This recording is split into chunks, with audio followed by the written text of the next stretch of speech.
right, good evening, and welcome everyone to the Transportation Commission meeting on Monday, November 10th. I'm calling the meeting to order at 6 p.m. Could you please do a roll call, Jennifer?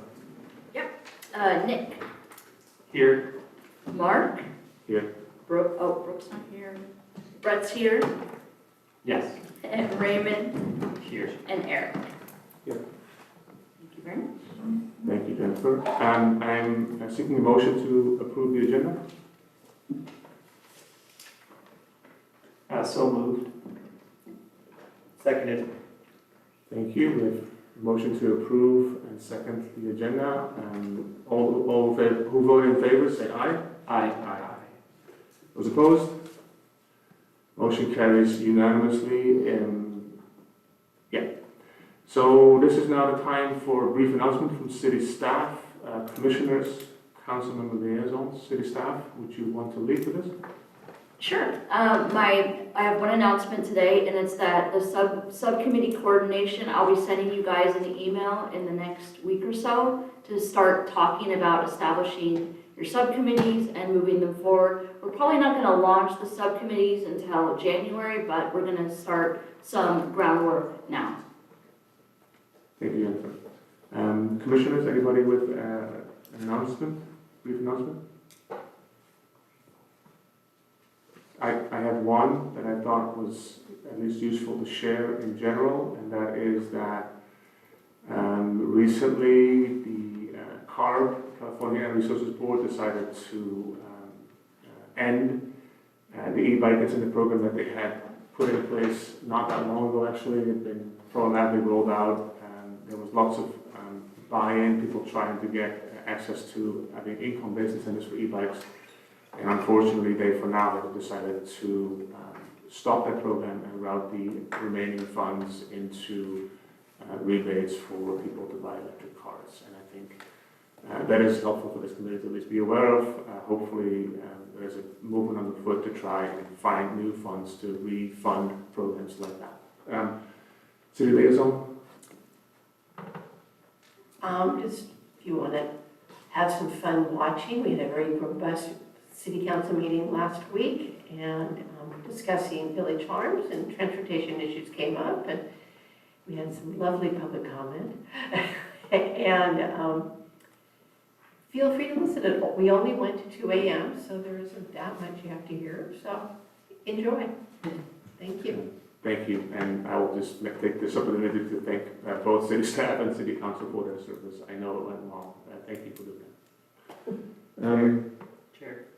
Yes. Can I make a quick announcement? Oh, please, Eric, go ahead. Just on top of what you were saying, an interesting point about how the now called Cap and Invest funding, the Cap and Trade funding, is going to be determined, the expenditures of it is going to be determined moving forward. In the past, there was an expenditure plan that had broad categories and gave the ARB a lot of opportunity to fund the things they wanted to, like the e-bike program. They really, in this new program, in the new bill, the new Cap and Invest, $1 billion or more a year is actually going to be at the discretion of the legislature every year in the budget process. And so if we want to be encourage the state to spend more money on e-bikes and and or less money on or more money on e-vehicles or whatever we as a city think is important to encourage, we really need to be engaging our legislators annually, because every year that could change.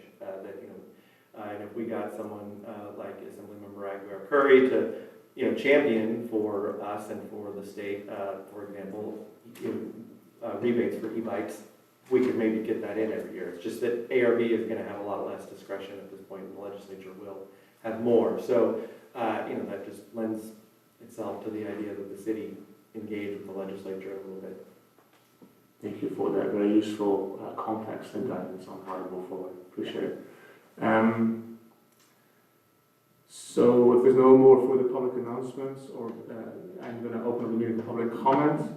At this time, any member of the public may address the commission on matters which are not listed on the agenda or are listed on the consent calendar. And speakers will be limited to 3 minutes and will be asked to speak at the podium and to state their name. For the record, if there's any public comments, please Please come forward. Thank you. Welcome. Hi. Hello, I'm Kim Garza. I was here 2 months ago, and I really wish I could have made it last month, but I was in a lot of pain and just couldn't make it. But yeah, if anybody remembers what I said last time I was here, but in the other room, my neighborhood at 5663 Marden Drive, way out in the very corner of El Cerro, which on all the, I'm so sorry if I'm fumbling my words. I see that on the booklets with the bike routes, I mean the bus routes. The bus routes, we're not even on the map. It's like it stops at Mason Childs or El Samonte, and then the rest is like, that's where the paper ends. So it's like we don't even exist out there. But I know that people know that we're there. Maybe they just don't realize that, hey, we're out here and we need the same access to public transportation like everybody else in Davis has. And so I did tune into SACOG's Zoom meeting, and I got to talk to a few people. A lady from Unitrans was there. I can't remember her name, but okay, maybe it was Lisa. But I got to talk to her, and they are aware that that's an unmet need, and they said that they're trying to work with the city on trying to get funding to do that. And I was hoping to bring some of my friends with me, but with my luck, nobody could make it. They have other meetings, they're working, and this and that. But that's okay. I'm here on behalf of that whole area. There was something else. I have 45 seconds. Another thing about the SACOG thing. Well, I went to, I had like a flyer, right? And it said that there was going to be a hearing at the farmer's market. So I went there thinking that, okay, we're going to have an actual hearing, but it said hearing on the paper, but it was just a table set up with some, and I was there, James from Community Transit was there, and he's one of my chauffeurs from the Davis Community Transit, but and Barbara, I think it is, yeah, she was there too. So we got to talking, and yeah, that's about it, but it's still an unmet need, and I did get people to send emails to both the city and SACOG to see what we can do. But I'll keep coming and keep you updated. I guess that's it. Thank you. No, thank you so very much for showing and for continuing to advocate. I really appreciate it. Does that have a response to the public comment? Not at this time. Okay, thank you. Any additional public comment? Okay. Then we will move on to consent of the calendar. Do we even have a consent calendar? We should.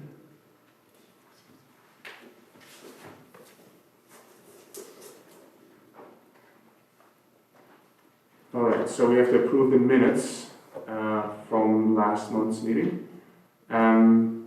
Anybody have I'll move that we approve the minutes from, or approve the consent calendar.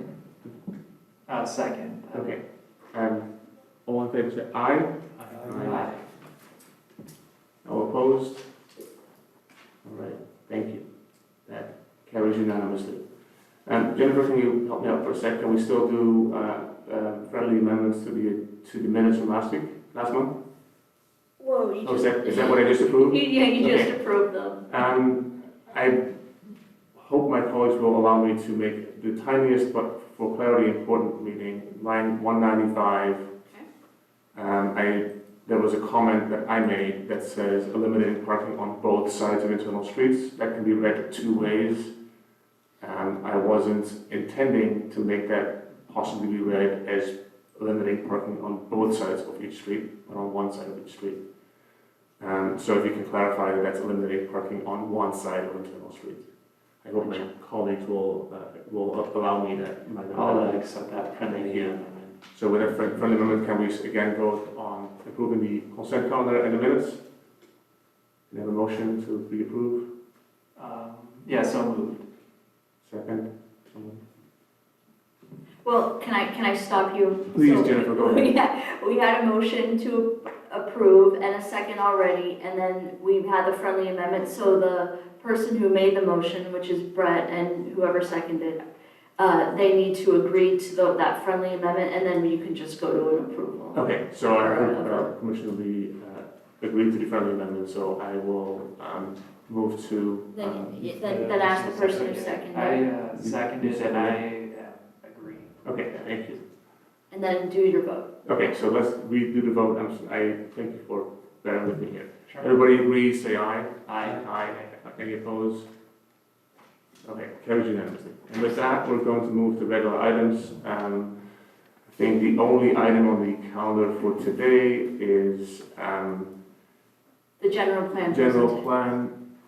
Thank you. General I'm plan. gonna stop you guys here. I really want to have a part of what comes out of tonight is a discussion. I want you to listen to each other and react to each other, respond, and be able to make motions.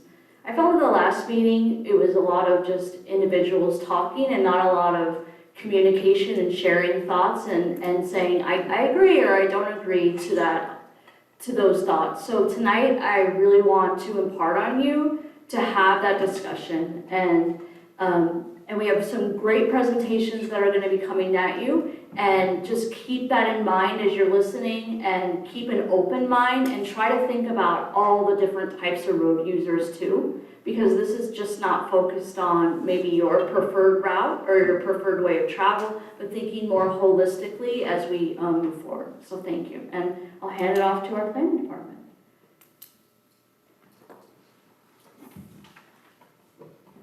Thank you, Jennifer. We're here this evening to begin what I would call the real work of the general plan, which is starting to work on your particular element in it, which you've been assigned to work on the circulation element of the general plan.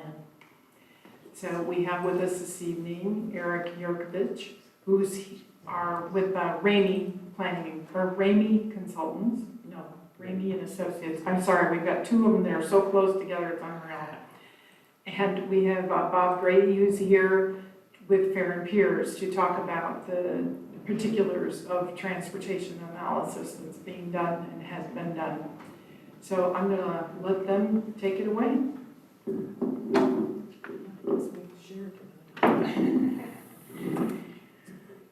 All right, thanks, Sherry. My name is Eric Yurkovich. I'm a principal at Ramey & Associates. We're the lead consultant on the general plan update. I'm here with Bob Grandy, as Sherry said, from Fair and Piers, and we'll be going through the presentation with you all this evening. Super excited to be here to get a chance to talk to you about the general plan, too. It's a really fun part of the process. So my job this evening is really to give you a brief update on the general plan process and progress. I'm going to go over the draft vision and project outcomes that you heard a little bit about earlier this year and that we've been working on updating and refining. And then I'm going to hand it over to Bob to talk about some high-level findings from the existing conditions report. Now remember, that report is on upwards of 80-ish pages, and we slimmed it down to about 20 slides, so we really had to synthesize some of the key points and key findings. And as Jennifer said, our goal here tonight is really to have a conversation with you all about what you have identified as some of the key issues on the transportation side, and then how we pivot from those issues into achieving the vision and project outcomes that we all want to see Davis do through the goals and policies of the general plan itself.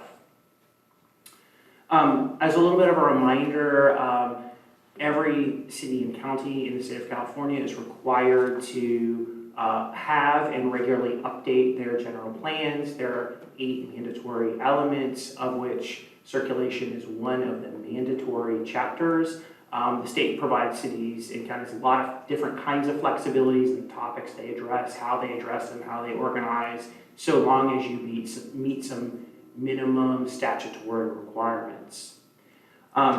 These are some of those statutory requirements, as Jennifer was mentioning earlier today. On the left-hand side, the state requires you to address certain things. So existing and proposed networks for things like transit, active mobility, for roadways, and for trucks and freight as well. It also asks you to look at things like the terminals for buses and airports and in cases, seaports in some cases, right? There are also a lot of other considerations they want you to think about as you go through your planning process for your general plan, everything from safety to that clear coordination with land use to climate change and more.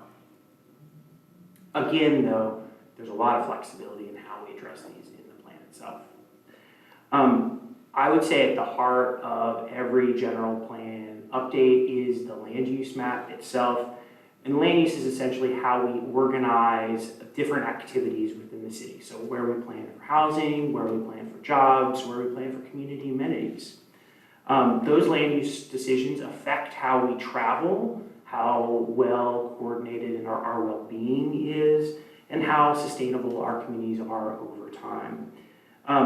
I think it's really important because general plan land use in particular affects the how, where, and why we plan and grow in the future, and that needs to be really well coordinated with our mobility networks overall. So as we plan for new growth, how do we meet the transportation and travel needs of new and existing residents within our communities? As you know, as you maybe you'll remember from our last meeting, our process is really broken up into these 5 distinct phases. We're really at the very end of the listening and discovery phase right now, where we're really trying to lay the foundation for the remainder of our process. That this kind of phase of work is really coming together with these commission meetings that we're doing across 6 different commissions right now in the city. This is, I think, the 4th of those 6 commissions where we're going and we're asking for confirmation on the most critical issues that we address in the elements, and then the strategies to pivot us from those issues into the vision and outcomes that we hope to achieve in the future through the process. Since we were last here with you all, just want to encourage you all to check out our website, davisgeneralplan.com. It includes all the resources that we've created today, including all of the existing conditions reports across all the different topics of the general plan. We also hosted our first community workshop, as well as launching a survey, meeting a box, and other engagement activities this summer, and we're sort of winding those up right now. I believe some of you were at that workshop, so it was great to see you there and participating in the community. We're going to share a little bit about what we heard in those meetings through the kind of the issues and the strategies that people talked about during those discussions this evening. But again, if you're interested in the findings from that summary is published on the project website for folks who are interested.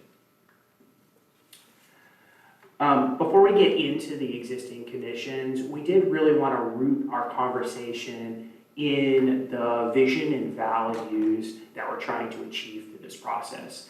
As a planner, I think one of the most important things we do with the community is really trying to draft a vision for what we're trying to achieve in the future. It becomes the umbrella by which we plan for and move forward into the future.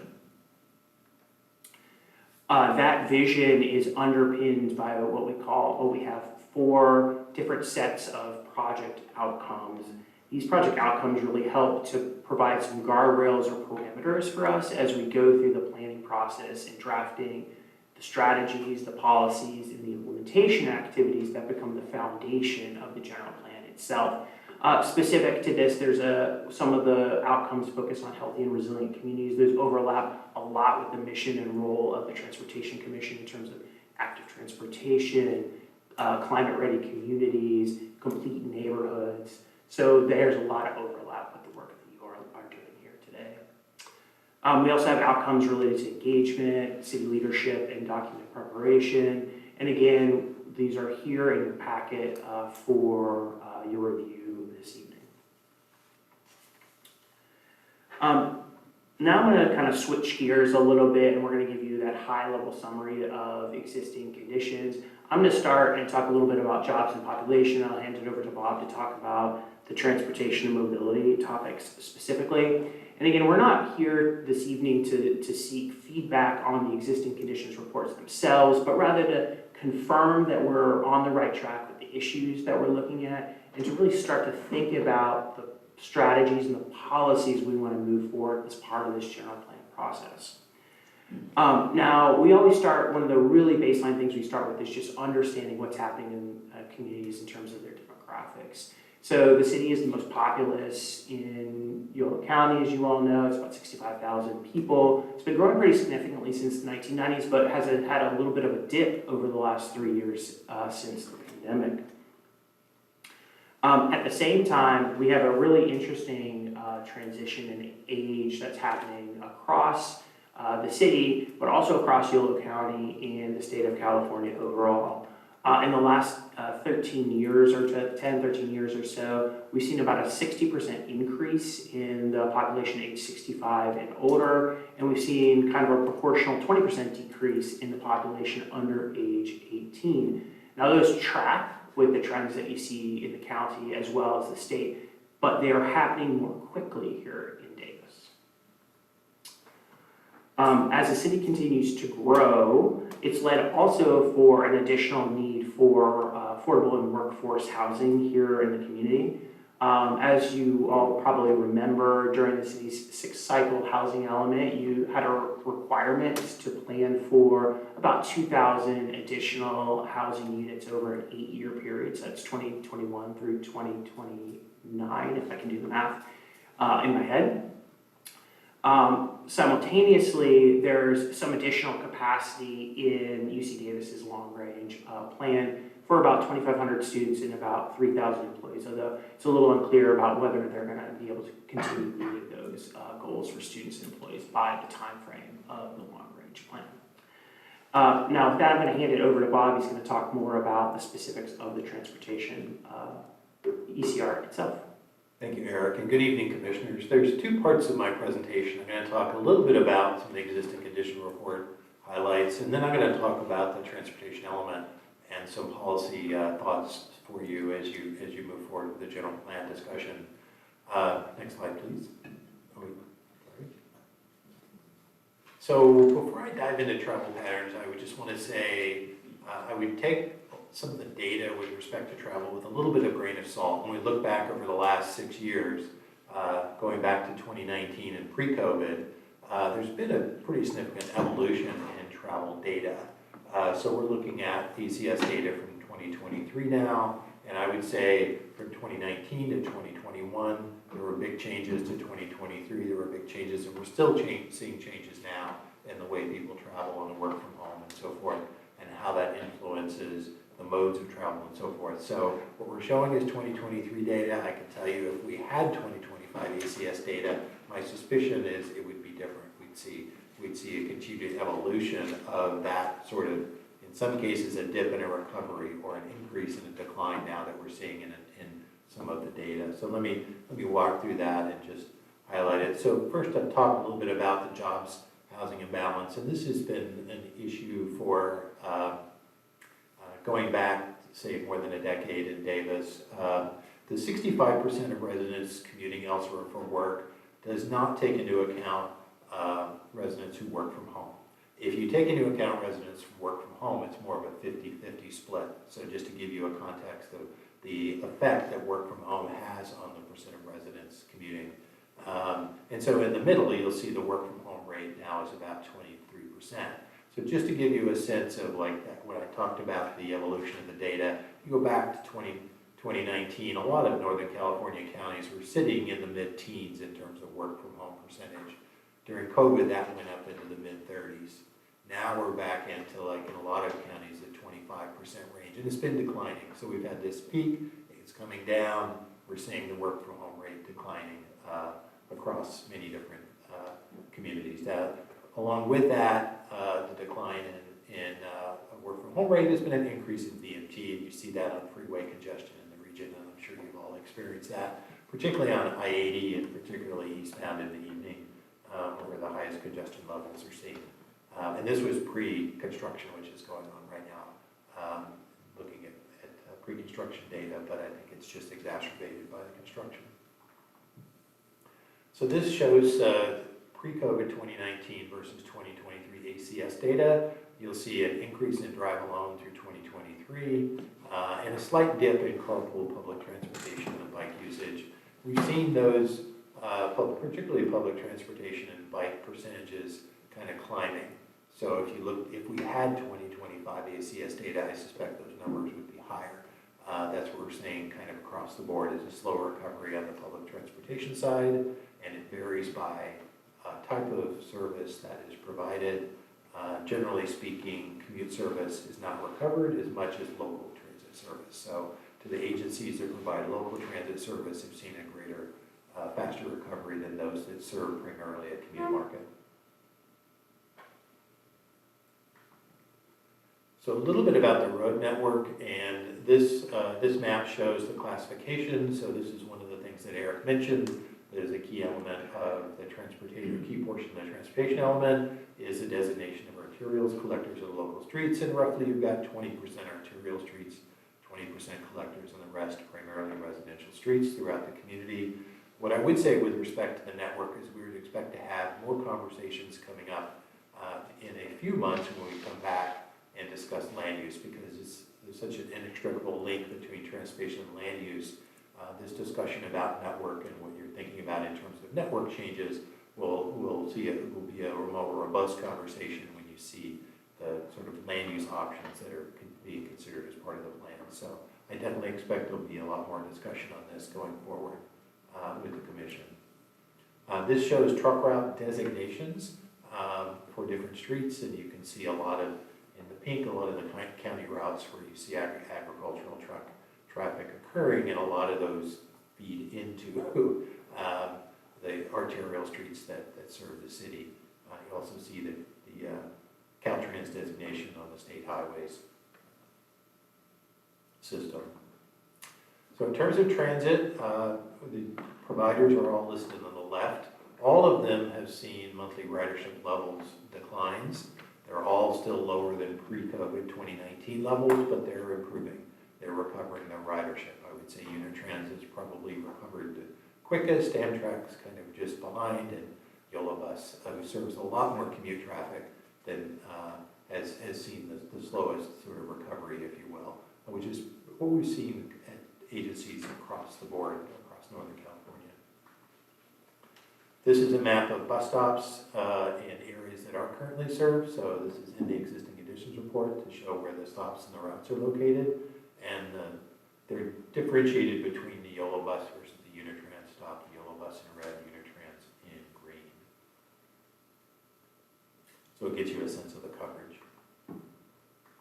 In terms of active modes, this is a summary on the left of number of miles of different types of bike facilities and the number of grade-separated bicycle crossings, of which there are 25 throughout the community. So this provides both a map of the bike facility types and the number of miles of each, summarized of each throughout the community.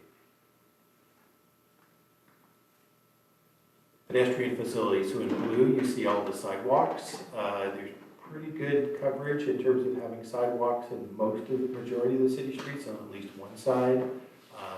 When you get to the periphery of the city, there are areas that do not have that, and in select residential subdivisions, like Village Homes, you will see that there are not dedicated sidewalks. So this map illustrates where you have presence of sidewalks in the community.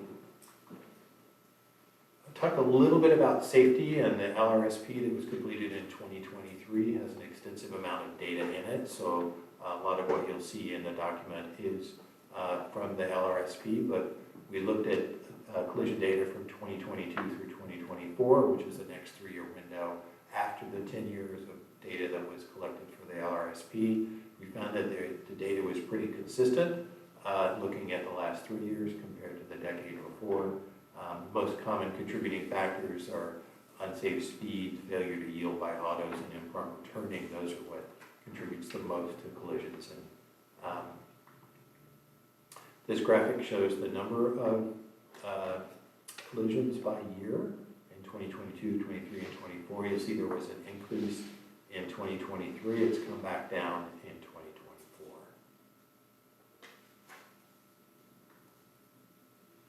And then this slide illustrates some of the safety actions that are highlighted in the LRSP as part of the implementation and action items in the LRSP that we wanted to mention. And this, I think, is the last of the slides that we have, just summarizing what's in the existing conditions report. What I wanted to, before I turn it back over to Eric, I wanted to shift to the current transportation element, and you all have a copy of this on your dais, and a little one-page cheat sheet that I put together to go along with that. Just wanted to cover a few things with respect to that.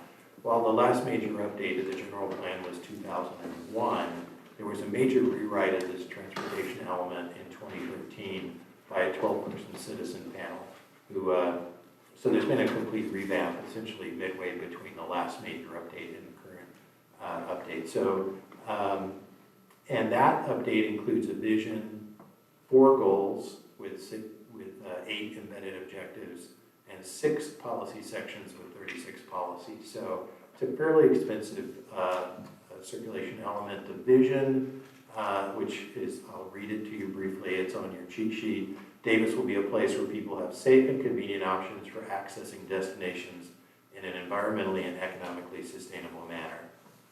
There are then 4 goals. I won't read those to you. You have those on the sheet and they're in the document. But the goals are around travel choices, sustainability, complete street network, and bicycling. Those are kind of the 4 goals that are listed. And then 6 policy sections around transportation and sustainability, complete streets, public transportation, bicycling and walking, parking management, and that's non-bicycle parking and administration. So one of the questions to think about in terms of this update with the general plan is, does that vision, goals, and policies still represent, Davis community values? So as you look through that, that's one of the things. And if there's something missing or something that you don't think any longer represents Davis community values, then that's something to discuss and talk about changing. And lastly, I identified 7. Since 2013, when that was adopted, there have been a number of changes that you may want to think about in that, and whether or not you want to make changes to the vision, goals, and policies. And I list 7 of them here. I'm sure there are others that you would want to talk about, but this is just to begin the conversation. The first is the state's transition from level of service to VMT as a primary transportation metric. That is not addressed at all in the current transportation element, fairly significant change. And many communities, as they go through general plan updates, are grappling with whether to keep the level of service policy they have in their general plan or to take it out, and whether to add a VMT policy metric in their general plan. And so that's something you might want to think about. Related to that is the city's updated climate action plan that was adopted 2 years ago in 2023. It's a great reference document. There's a lot of materials in there that I think relate to this discussion, and even other elements of the transportation policy. Some of the other things that have happened, powered bikes and scooters is an issue that many communities and campuses are grappling with in terms of how to address that in terms of the transportation system. The increase in internet retail and home delivery is another item, because obviously seeing a lot more delivery traffic in residential neighborhoods and on local streets. Increased work from home that came about as a result of the pandemic, and whether that's a trend that is going to go away or is it going to stay around, and what are the implications for travel. The launch of shared ride companies in 2014, so Uber and Lyft, and finally autonomous vehicle technology and what that might look like in terms of policies you might want to consider. So none of those 7 items, and again, I'm sure there are others you might want to think about, but none of those are explicitly addressed in the transportation element, and I just wanted to mention those as maybe topics for your discussion in the future. And that's it. I'll turn it back over to Eric. All right, thanks, Bob. So with that context in mind, both on the existing conditions, the current condition side, as well as kind of the trend and the background that Bob laid out in terms of the general plan itself and topics it covers and some of those key trends that have happened over the last 10 years or so in terms of transportation and mobility, we want to kind of shift the focus of the conversation right now and just go through and make sure that we have identified all the right issues to cover on the mobility and transportation side through our process, and then kind of pivot into this discussion of strategy and policy in the general plan. What do we want to make sure that we're covering? What topics do we want to make sure that are covered and are focused on and are kind of critical pieces to this plan update overall? So on your screen now is just a handful of some of the discussion issues that came up, both through the technical existing conditions analysis as well as our community meetings earlier. There's an additional list in your staff report if you want to reference that as well. So we're not asking you to reiterate every single one of these issues that we've identified tonight, but just to confirm to make sure that we didn't miss anything. That's the most important for us this evening. The second thing, again, and really where we want to focus the conversation tonight is what's the vision for mobility within the city? How do we want to update that vision from the 2013 iteration of the general plan with the strategies that we think are most appropriate to move forward as part of this update? So here are just a handful of the strategies that we heard. There's, again, more in your packet in the staff report itself, and then you know the issues that were identified or the strategies that were identified both in the climate action and adaptation plan as well as in the previous general plan update. Again, we don't necessarily need you to reiterate all of the strategies for us to focus on, but tell us what's most important, give us any more additional details, and tell us what we missed, because that's what we're really looking for this evening. So again, we're just here to ask you again for these two particular pieces of feedback. One is to confirm those issues and opportunities, and then two, to really think about the strategies that help bridge the gap between the vision for mobility in the city and those project outcomes that we have. Again, we do want you to think about the context within which all this sits, right? So who are the disadvantaged communities within Davis that we need to be thinking and planning for as part of this process? How is climate affecting our planning both for mobility and how we can plan better for mobility in the future? And then also, we all know that there's a lot of changes happening at the federal level in terms of transportation policy, and that's going to affect states and local governments in a lot of different ways. So how do we want to think about that context as part of this process? So just really appreciate you all taking the time and giving us time on your agenda this evening, and are just looking forward to hearing your thoughts and ideas this evening. So thanks. And thank you, Eric and Bob, for a very comprehensive introduction to this discussion. I'll open up the floor to my colleagues for any clarifying questions, if any exist.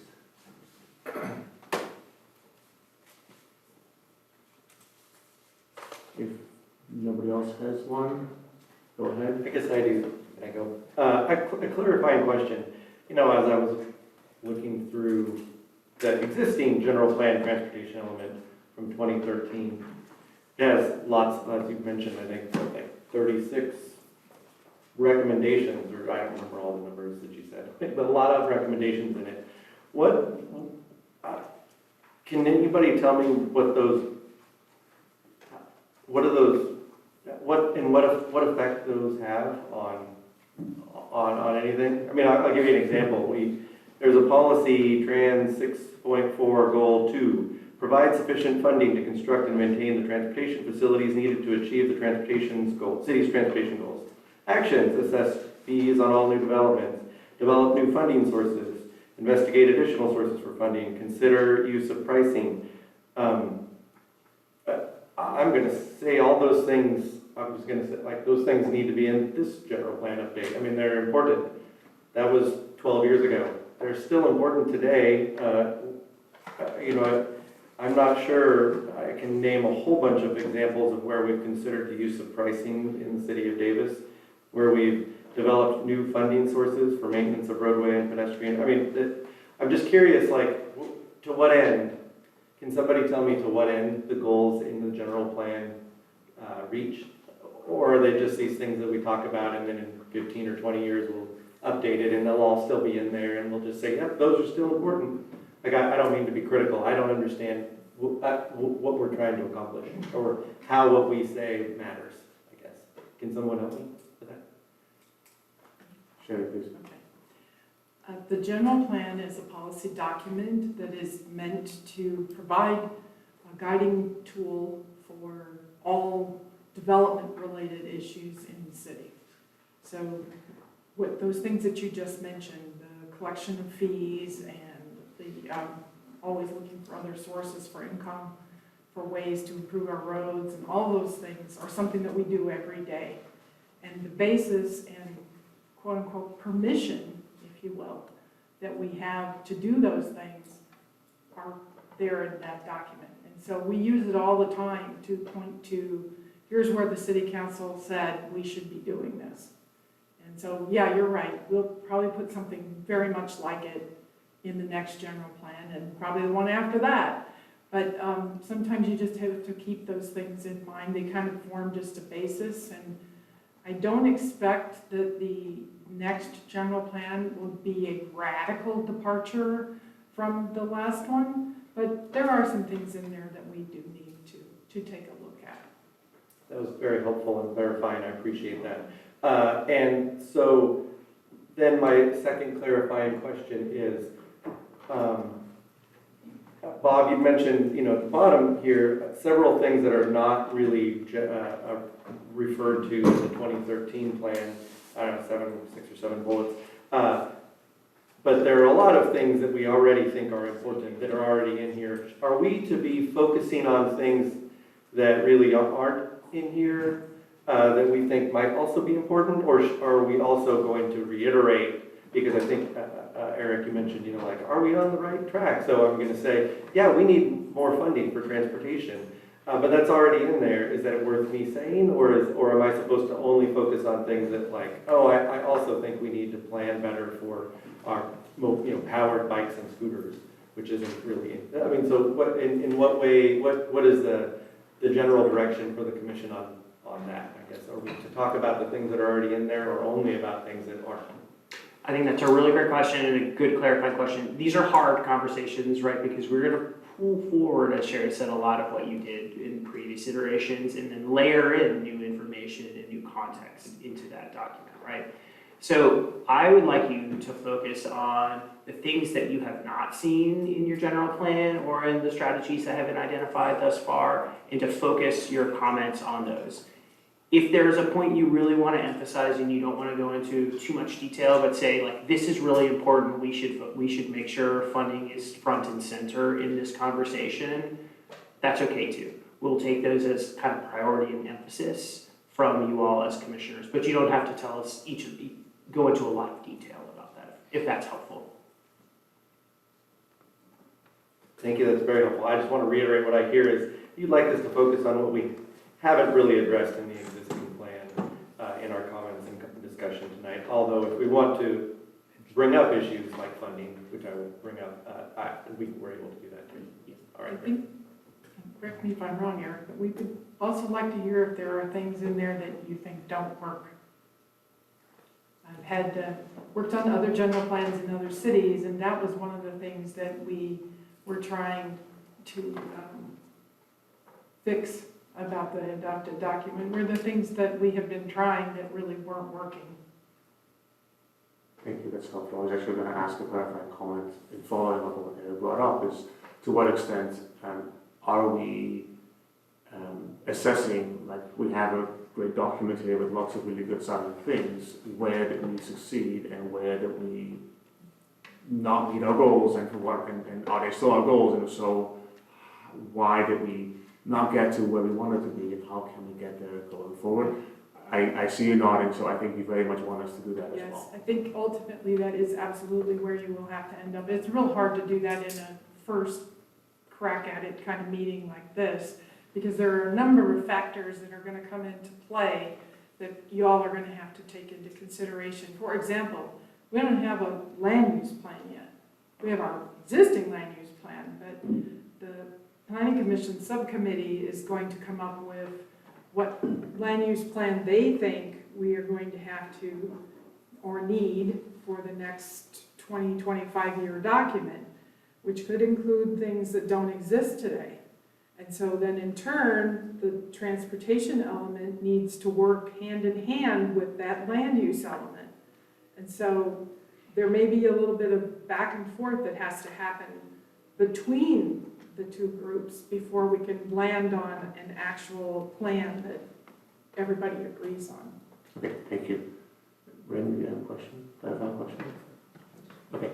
I have one more, and that is clarifying question. There's different bike share, mode share for numbers for bikes. I see 60% going up to 19. Staff report says 12%. Can any one of us guide what are the numbers, and is it really, is it like what's, or don't we just don't have the data that is good enough, and it's a little vague and opaque what our bike share actually is? Jennifer, do you want to say anything before I No, comment? you I'll say something. Okay. So I think the answer is, we don't know, right? We have not done the data, we have not done the data collection, we're just going off of the community survey from the census. So there's a lot of uncertainty, and we hope to be gathering data with our new action plan, bicycle action plan. Thank you for clarifying that. Okay, any other clarifying questions? And if not, I'm going to open up this item for public comment.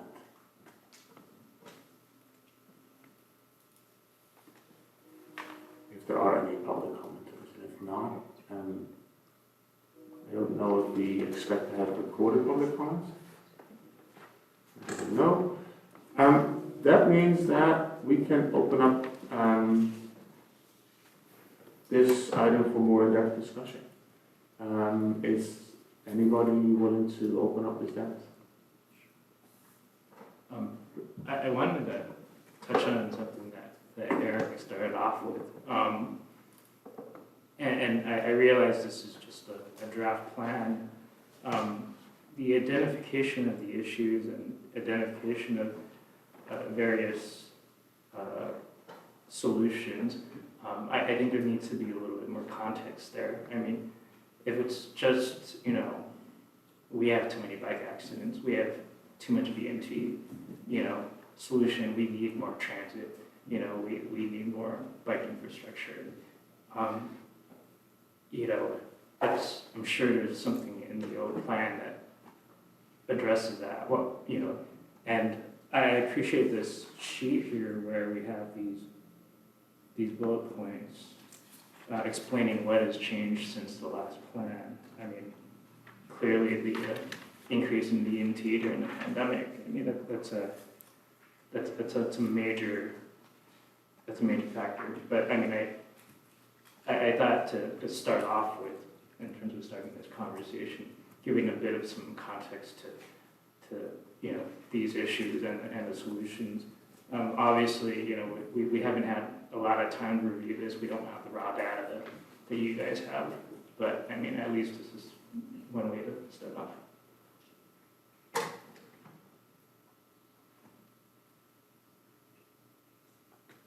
Thank you.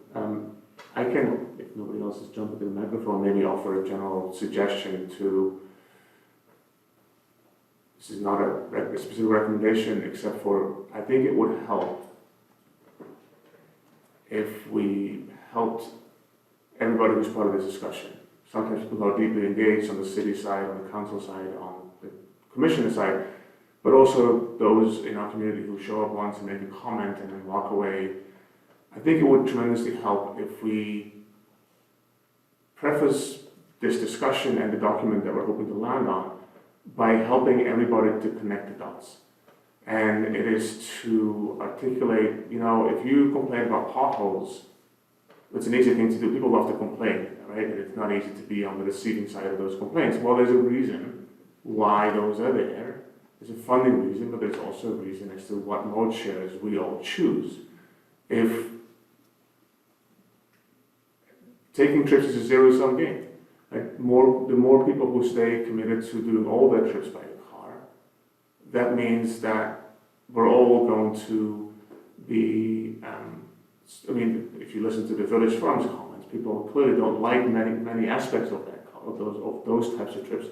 To help people connect the dots that everybody's mode shares, even if you cannot take a bike for your car, it is still in your, for your trip, it's still in your best interest if there is infrastructure in place that makes others help that choice. Even though you might not be taking Unitrans, but those 50 students in that bus are preventing you to get in the back of a 1 kilometer long line of cars that you don't want to be in, trust me. Right, to maybe create some more like acceptance that even though that might not be your personal choice all the time, or maybe never, you still benefit if we as a city plan for, physically protected bike lanes, or invest in buses and bus routes that they are accessible to everybody, even though you may not yourself, much of the time or ever, for whatever reason or judgment, take those trips. I think that overarching connecting of the dots, connecting land use, connecting VMTs, connecting pollution, connecting traffic safety, it's more like, hey, how can we make more people in our community make the choices that benefit us all? It's not a car versus bike versus bus. Like, we all benefit if more of us were enabled to do X, Y, Z. I think I missed that in these discussions, and it kind of goes beyond, I think, a comment that was made. This is not advocating for your favorite mode of transport. It's not, right? Yes, I think we want to, for example, as it's listed in the document and presentation, invest in better bike infrastructure, but it's so that everybody benefits. I think that framing would help, I think, a lot in creating some acceptance and some patience for more people and some buy-in for the changes that I think would make ultimately transportation in the city. I think that's a general comment that maybe can lead to an introductory, like, hey, visionary, like this is why we're doing what we're doing, that not everybody, I think, who engages in this discussion always recognizes. So I'll start with that. We can continue to go back and forth. We can also take the comments or the guidance that was given, questions for commissioners. Can I Oh, please, go ahead, stop you for a Jennifer. second? So what you were just talking about was kind of the vision statement, right? Where you were outlining your idea of looking at all modes, providing safer streets, thinking about transit, the protected bikeways. So my question to all of you is now, okay, Mark has said this about the visioning. Do you, looking at that vision statement that's in the 2013, are there changes that you would make, or what are your reflections of what Mark just said about the vision of Davis for the future? What does that look like? If you could just respond to that.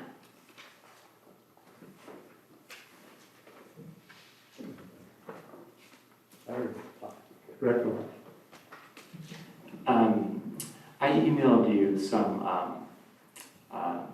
sort of guiding principles that I thought may be helpful, but you're not running the slideshow tonight, so I can email them to Dara. Yeah, sorry about that. That's okay. Was not by my computer all day today, but I will look at them tomorrow. No, I just sent them a second ago, Oh, so okay. it seemed like an appropriate time, but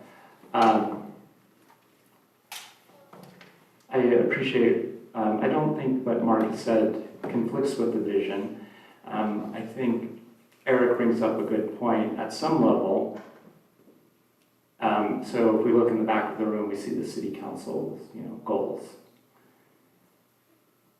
They're kind of like whatever-ish, right? So whenever there's an agenda item for the city council, it's like, oh yeah, sustainability, check.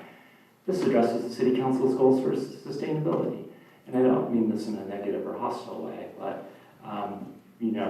how do you elevate the specific section that you talked about, around the financial sustainability, if it's sort of buried in a policy document?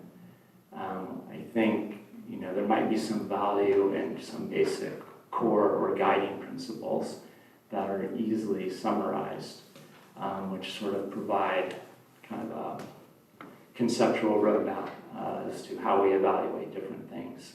I've tried to do a little bit of that in advance, so I can resend to maybe Sherry. I don't who's running the slideshow, or I can just read them.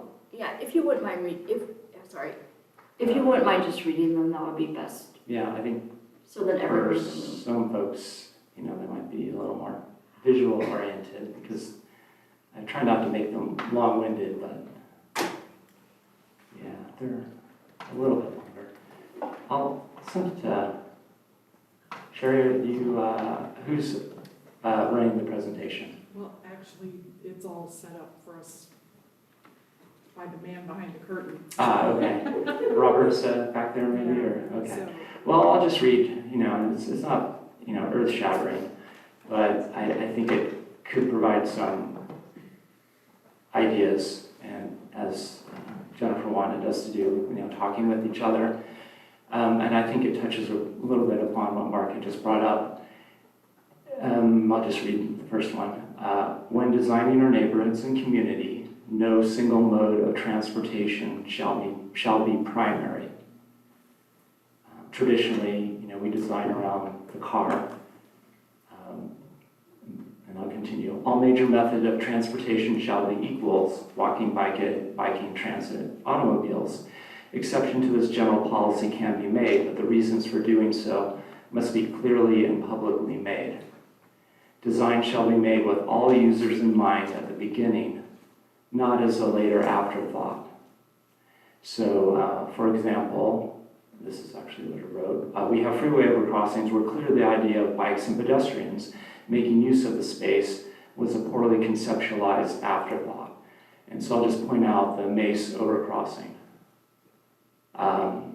Pedestrians are not permitted to be on one side of the street, fair enough. But on the other side, bike and pedestrians, good luck. It is a terrible, terrible corridor to be a cyclist or a pedestrian. And interestingly, I guess it was a few weeks ago, we had Village Farms. I think one of the mitigation measures was talking about on the south side of Mace, changing the free ride into not a free ride, if I recall correctly. But there's no pedestrians there, there's no cyclists there. So presumably on the eliminating the free ride would be some notion of improvement for bikes and peds, but by design, there's no bikes and peds there. Anyway, just kind of a side note. Anyway, so the basic of this one, the sort of guiding principle is no single user group is primary. Like the notion that cycling, transit, pedestrians, automobiles, let's design on the front end for them. And so I know that sometimes the cycling advocacy community really wants to make it bike first, but given that everything has been so tilted in favor of designing around the automobile, just having a level playing field, I think at some level is a dramatic improvement. So that would be just, for instance, a guiding principle. And so that when council, after reading several hundred pages of documents and things like it, they can remember 2 or 3 key things like, oh, wait a minute. The guiding principle around transportation is all user groups are essentially equal in the design process. And that doesn't mean equal in terms of space or dollars, but just importance. So pedestrian may only need, 4 feet of sidewalk, cyclist 6 feet, car 10.5 feet or something like that. But the notion that they're all at the table as equals as we design something. So I don't know which my colleagues take on that sort of guiding principle.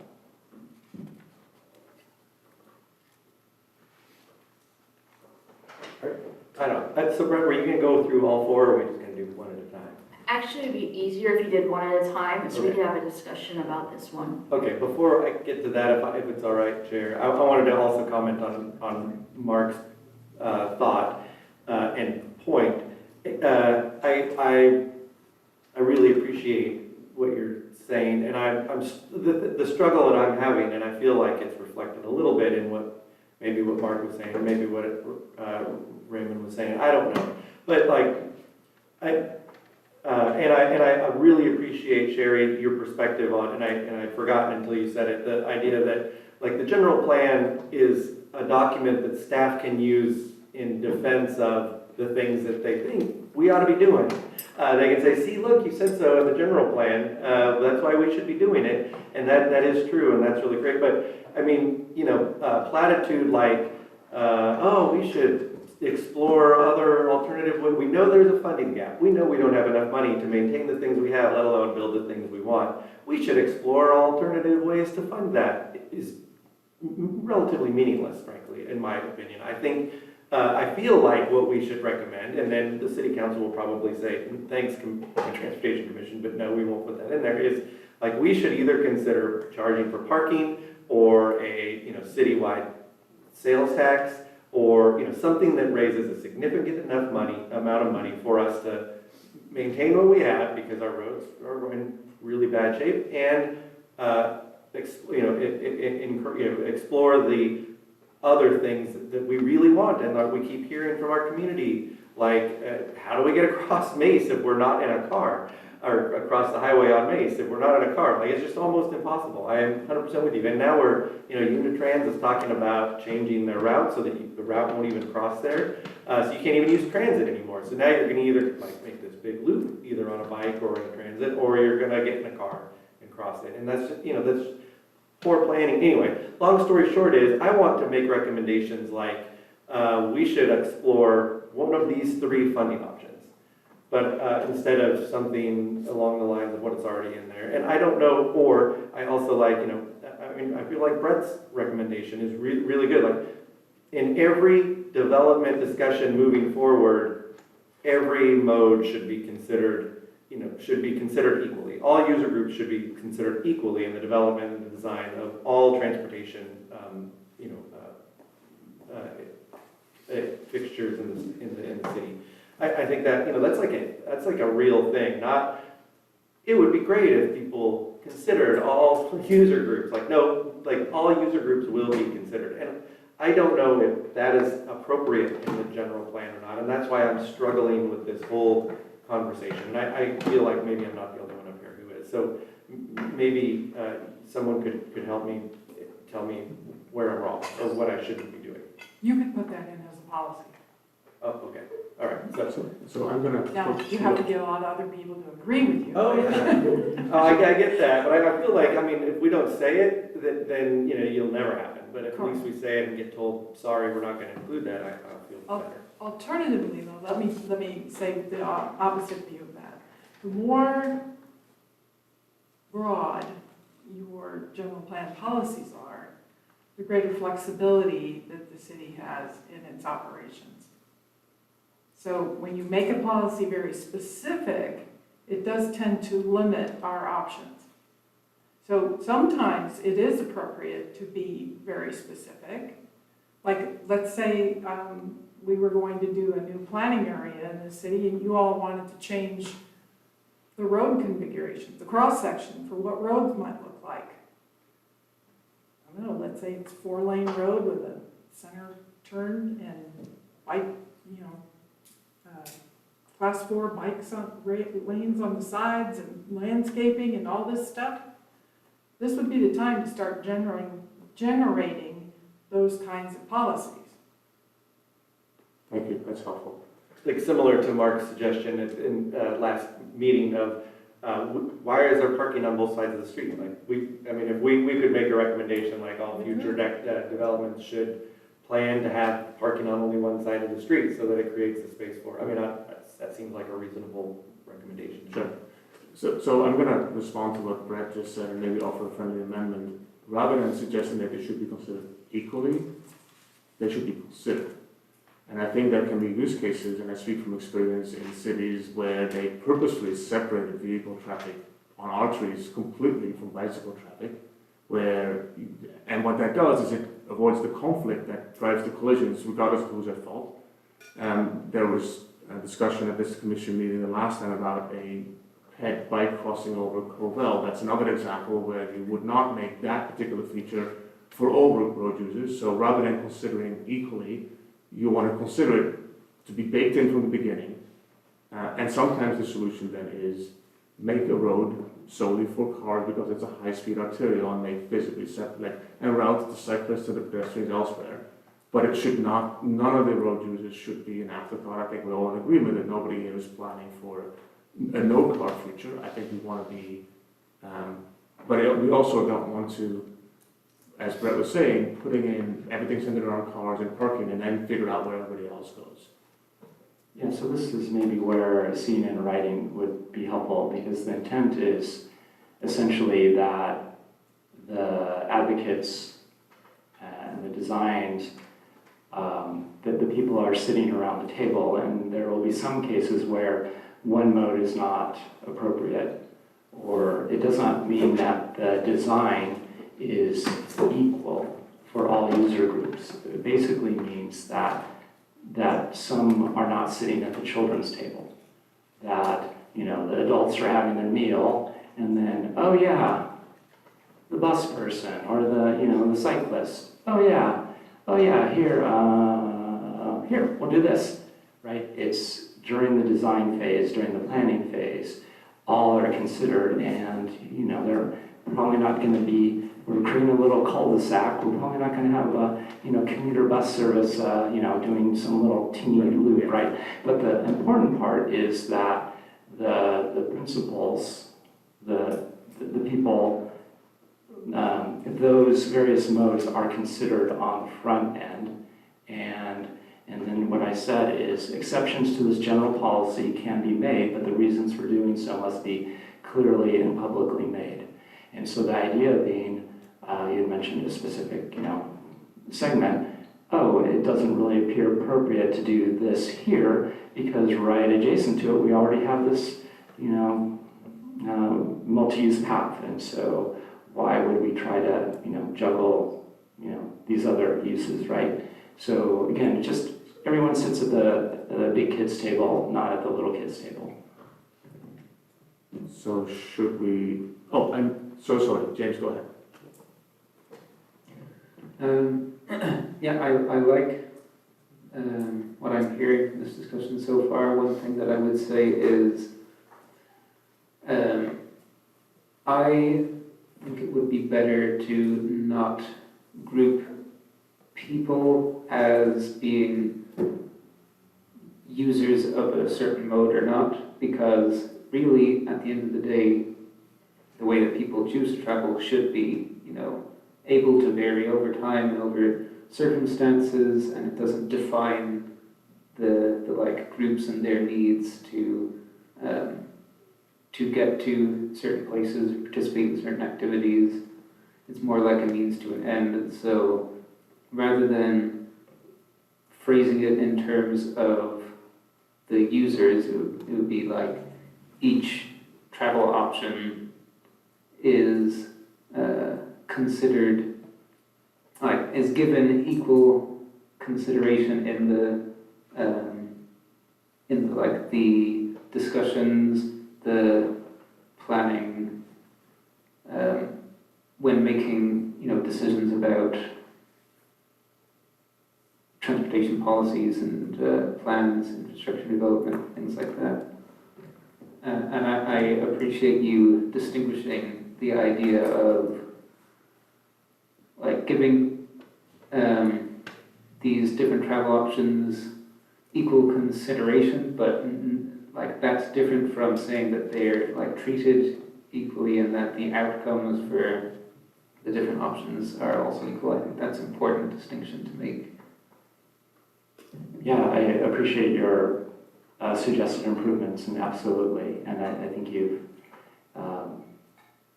sharpened what I was hoping for. It's not that the outcomes are equal, it's at the planning and conceptualization stage that all are viewed as being worthy. But yes, also differentiating between, you know, the people versus the mode of transportation. Should we try and formulate and? That's exactly what I was thinking. Right, I can do Yeah, that. as you go through it, let's form motions and seek approval. Actually, Are you willing to Jennifer, try and we really formulate? don't need motions at this point. Okay. No, this is I was more looking of a, forward to saying nobody sits at the little kids table. People would be like, what does that mean? 20 years from now, people will look at the document and what go, is this what? R&D What? guy? no, little kids table, what? What we're looking for tonight It's more brainstorming. Okay. You're gonna get several chances to see the actual language, to see maps that will develop, to see all kinds of things that will come very forward to you that could end up in the ultimate version of the general plan. So this isn't your one shot. What we're looking for tonight are some of the things that you think we might be missing in our current general plan. And I realize the general plan is not something that everybody sits around and reads every day. It's pretty big, it's pretty long, but I think what we're really after are what, as Eric said, what has changed about Davis since 2013? What's different that we need to be considering now that we didn't have 20 years ago, let's say? Thank you, that's helpful. Jennifer, do you have enough to capture this, the suggestion that Yeah. Commissioner Lee was giving? I think that's going to be helpful. Yeah. I'm going to offer a big one. And that big one is one that I struggle with. I think all of us, like, this is a big topic. It's helpful to know that we will continue to have a bite at the apple. That's really assuring, actually, because, there's topics here that, we all need to get up to speed with and wrangle with. The biggest one that I have from a big picture perspective is, if you look at our cap, it says, I think, 79% of our emissions are from vehicles, from traffic, and almost all of that, I think 94% is road-based vehicles. And some of that is internal combustion engines. I personally think that a car is a good solution for some trips, and it's a terrible solution for another trip. And I say that as a person who uses all modes of transportation that we're talking about today, to Commissioner Giller's point. And I shared before the meeting a video with Ryan and with Jennifer on a Saturday going through downtown on my bike with my 14-year-old. I think he was just 14 then. And you're just doing a relay race around cars that are basically stopped in front of every stop sign. And then there was a Unitrans bus caught up in that. Internal combustion engines are not the problem here. It's the fact that it's single people in large boxes and limited land use that are going to continue to drive many of these land-based transportation issues, even if we were to switch them all to an electric vehicle. It's going to lessen. I think the solution going forward, if the trip requires a car, let's please make it a small EV. But there's a couple of things already in that statement that clearly the national trend is we're not moving there. And I worry that how are we as a city being able to square the goals that we know we need to meet on our cap with the fact that we are really quite far removed from there, because we are still so locked into doing everything with the car, even in Davis. And I say this exactly not to be hostile. I think Davis has a lot to offer, but we also have so far to go, and I'm not sure if I see a clear path to get there. And that worries me, and I think it should worry all of us, and it should require some wrangling, and maybe we should just spend time on that. Like, we have this one document that articulates goals, and then we have, this transportation plan, and there is a big distance between that. And the last thing I'll say about this, the easy stuff is what we've done or we're doing, but there is this residual that is like the closer we get, the harder it's going to get to continue to get over the finish line. And this is not a specific policy recommendation, but I don't see that in this plan. I think we kind of hope that we're going to get there. And I'm calling that out without offering a solution as to how we can get there. But I think that's usual framing as to, we have to get there. And right now, nobody is, and we're not either. So I would like us to be a little bit more maybe robust or honest about, we have a ways to go. Maybe that's maybe the best way to summarize it.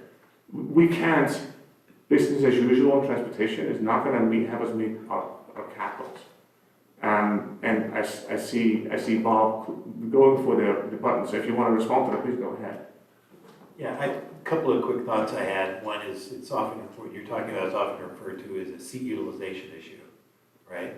You've got one person in a car, got a big car, there's one person It's more of a, so if there were more people in that car, you would have maybe a different capacity issue. So that's, at least in the industry, that's the term that's often applied, is it's a seat utilization challenge. The other thing I would say is there's really sort of tale of two different cities in Davis.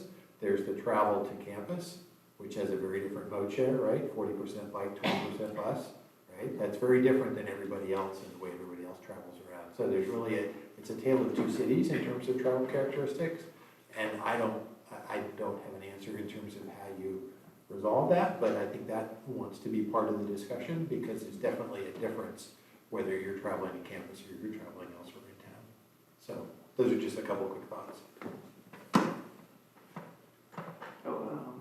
Yeah, so I have, based on your comment, a suggestion or question, I guess, is would we consider, I guess, I'd be interested in knowing where the discrepancies are between CAP policies related to transportation and the general plan, and maybe considering just anything that's in the CAP should get put in the general plan as well, or at least it's something that we should discuss.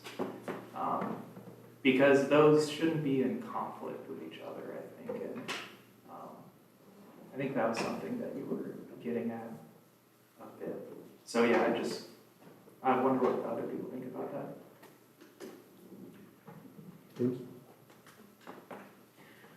Yeah, I think that related to what has changed since 2013, that will connect the CAP to the general plan as you describe, is this change in the state from looking at level of service to VMT. Because the purpose of that was to transition more from like the throughput of vehicles on the road to something that is directly tied to environmental outcomes, which is VMT. So I would definitely consider that to be an aspect of the transportation component of the general plan that would connect it to the CAP. Yeah, I want to make that point. Thank you. Mark, if I could Please go ahead. follow up on that. I was on the working group within Caltrans when that bill passed to try to figure out what that meant to go from LOS to VMT. And I mean, this is at the state level, not at the city level, but it's relative. It's relevant because I actually worked in the building. I was in the Senate Transportation Housing Committee at the time that bill was written. And not to bore everyone, but I have to tell you that it was communicated by the Senate Pro Tem's office differently than it ended up being.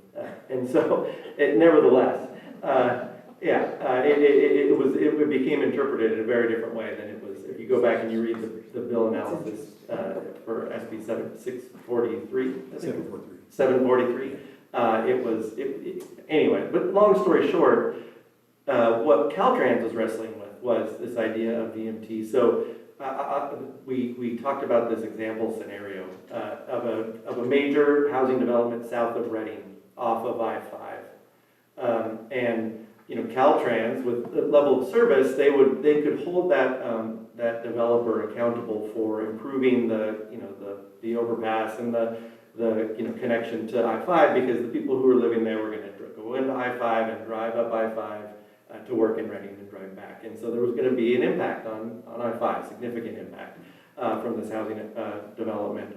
The developer at the time said, well, we're going to create alternative modes to get people from here to Reading, and that will address the VMT, because people will instead choose, for example, and this is why this is really ridiculous, they were going to rent canoes.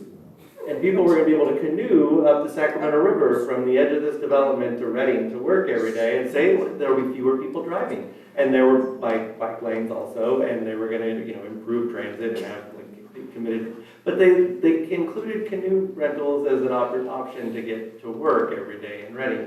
And that was how developers were going to be able to address VMT without having to worry about level of service and create burdens on, in this case, on Caltrans, but it's true about cities as well. And so, in a lot of iterations since the Caltrans SB 743 guidelines are trying to take into consideration the idea that what the state is trying to pursue is that we think about how are people going to get from what you're building to where they want to go, and not just think about it as they're going to get there in cars. And I think Village Farms is a great example, and Mark's recommendation or suggestion at our last meeting of why aren't we putting an overpass, a bike overpass over Covell? Because who's going to bike from that development and then have to try to cross Covell, even level of service or not? And that's addressing the VMT issue. The people who are living in Village Farms, and trying to get to, events in Davis, go to the farmer's market or whatever, they're not gonna bike because it's tough to get there, regardless of how beautiful the bike plan is within the development.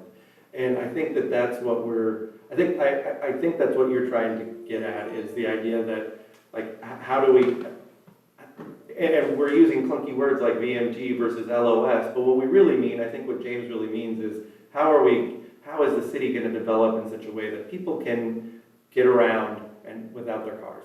And VMT is just this heavy hammer that the legislature tried to use to force us all into this situation. But anyway, that's a little background.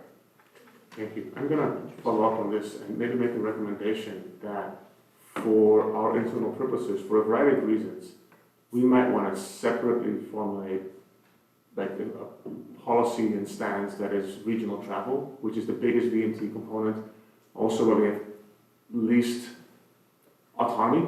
We're most stuck on Caltrans and legislature, and we care about this, and there's a big housing component to this. Like this work residential imbalance, like people just going opposite ways in and out of Davis, is driving our VMT, and I think that's clear. We need to address it, but we're also less nimble in addressing it because we can't do it alone. And I think it might be helpful to have separate policy recommendations or plans or policies when it comes to local trips, where we have more options. Like, again, nobody ever suggested that we want to canoe to Sacramento or even take a bike to Sacramento. Nobody. That's not what we're planning for. And yes, we need better public transit to go there, but we can't do that as Davis on our own. In contrast, we have a lot more autonomy to build the kind of physically protected, sometimes grade separated, safe, direct, continuous, active transportation that does, with the e-bikes that are now just the pedal assist away, that are able to make those types of trips in range for a lot more people of a lot more abilities and ages, where you might want to separate those two in the policy document. I recognize that on some level we're bound by VMT and CEQA guidelines, but we should maybe want to separate those to an extent anyway, because they require different solutions. Then I see Sherry shaking, I see Brett wanted to take the microphone. Brett, go ahead. So I'm glad you're seated. Mark, I agree with pretty much what you said before and kind of what you're saying right now. So on the first part, I appreciated the idea that imagine that we wake up tomorrow and every internal combustion engine automobile is now electric. The challenges of being a pedestrian and cyclist in the city essentially remain unchanged. And I think I think related to that, I have kind of I put into scribbles here. One of the goals could be to make, and this is where somebody with better vocabulary than me probably share it at this point, to make alternative modes of transportation easier and more attractive to users. Because that is ultimately what is going to make these other modes more accessible, more popular, feeling comfortable that kids, older adults, other folks will be happy to use these other modes of transportation. So actually just laying it out there, let's make it easier and more attractive. Unitrans has done a pretty amazing job, right? They essentially tax the students, but the students can ride the bus for free. And it's been transformational. And the past 20 years, you look at the bus stops, and I'll probably get in trouble for this, but I look and kind of think, why aren't they riding their bikes? They're like 3 blocks from campus, but it's like, well, the bus is running every 5 minutes, and it's so easy, and it just takes them where they want to go, and it works for them. We don't have to be in competition with each other, but they've done a great job. If Unitrans charged $1, the ridership would drop off. And so this idea of making something attractive can be around the financial aspects, but it can also be around the design aspects. I mentioned MACE. Like, what parent is going to let their 9-year-old ride to Target from El Macero? Like, no. Like, that's, I don't know, I'm not trying to discourage cycling, but I'm trying to encourage safe cycling. That's not a comfortable thing, whereas if you live here and, they cross the street at A Street and they wanted to go to Memorial Union and go biking or bowling, that would probably feel okay as if you had a 9-year-old, like from where we are right now, just one light and then the rest you're on campus, right? Anyway, so I think that kind of this idea of making alternative modes of transportation easier and more attractive to users could address your first comment. As far as the second one, I kind of lost my train of thought there, but I'll just kind of leave it at that for now. And then I have a couple more for later. Thank you. So just to touch on what Mark and what Brett was saying about mode choice and regional coordination, before I lose my train of thought here, in terms of issues, in terms of identification of issues in this transportation element, one thing I would like to look at is, and if you consider, I had the opportunity to have lived in Davis 15 years ago and to see some of these same issues at play, just on a smaller scale, actually. To really review some of the TDM issues, to review the policy that we have in place right now. I mean, we have these regional modes of mass transit available, already working for us right now. Why not? I live near several YOLO bus express lines, and I understand that it's been a challenge to get back to pre-pandemic ridership levels. I see these buses all the time. They're completely empty. I mean, operating costs are through the roof there. To what extent are we right-sizing those types of alternate, means of regional transit? How much regional coordination is really going on there? How are we incentivizing them? How are we promoting them? Those sort of things. I'll save my comments for later, but yeah. Sherry, my comment raised some reaction for you. Do you want to respond to the discussion here? Sure. I'm going to try to do this without giving you a CEQA 101 issue. Many of the CEQA issues and questions that we are required to analyze have their basis in the general plan. So, for example, my best example is before SB 743, there used to be a question on the CEQA checklist that asked you whether or not the project met the level of service requirements. And the level of service requirements were found in every jurisdiction's general plan. They're not all the same. The level of service that's acceptable here in Davis is E, but other jurisdictions I've worked in, it's C.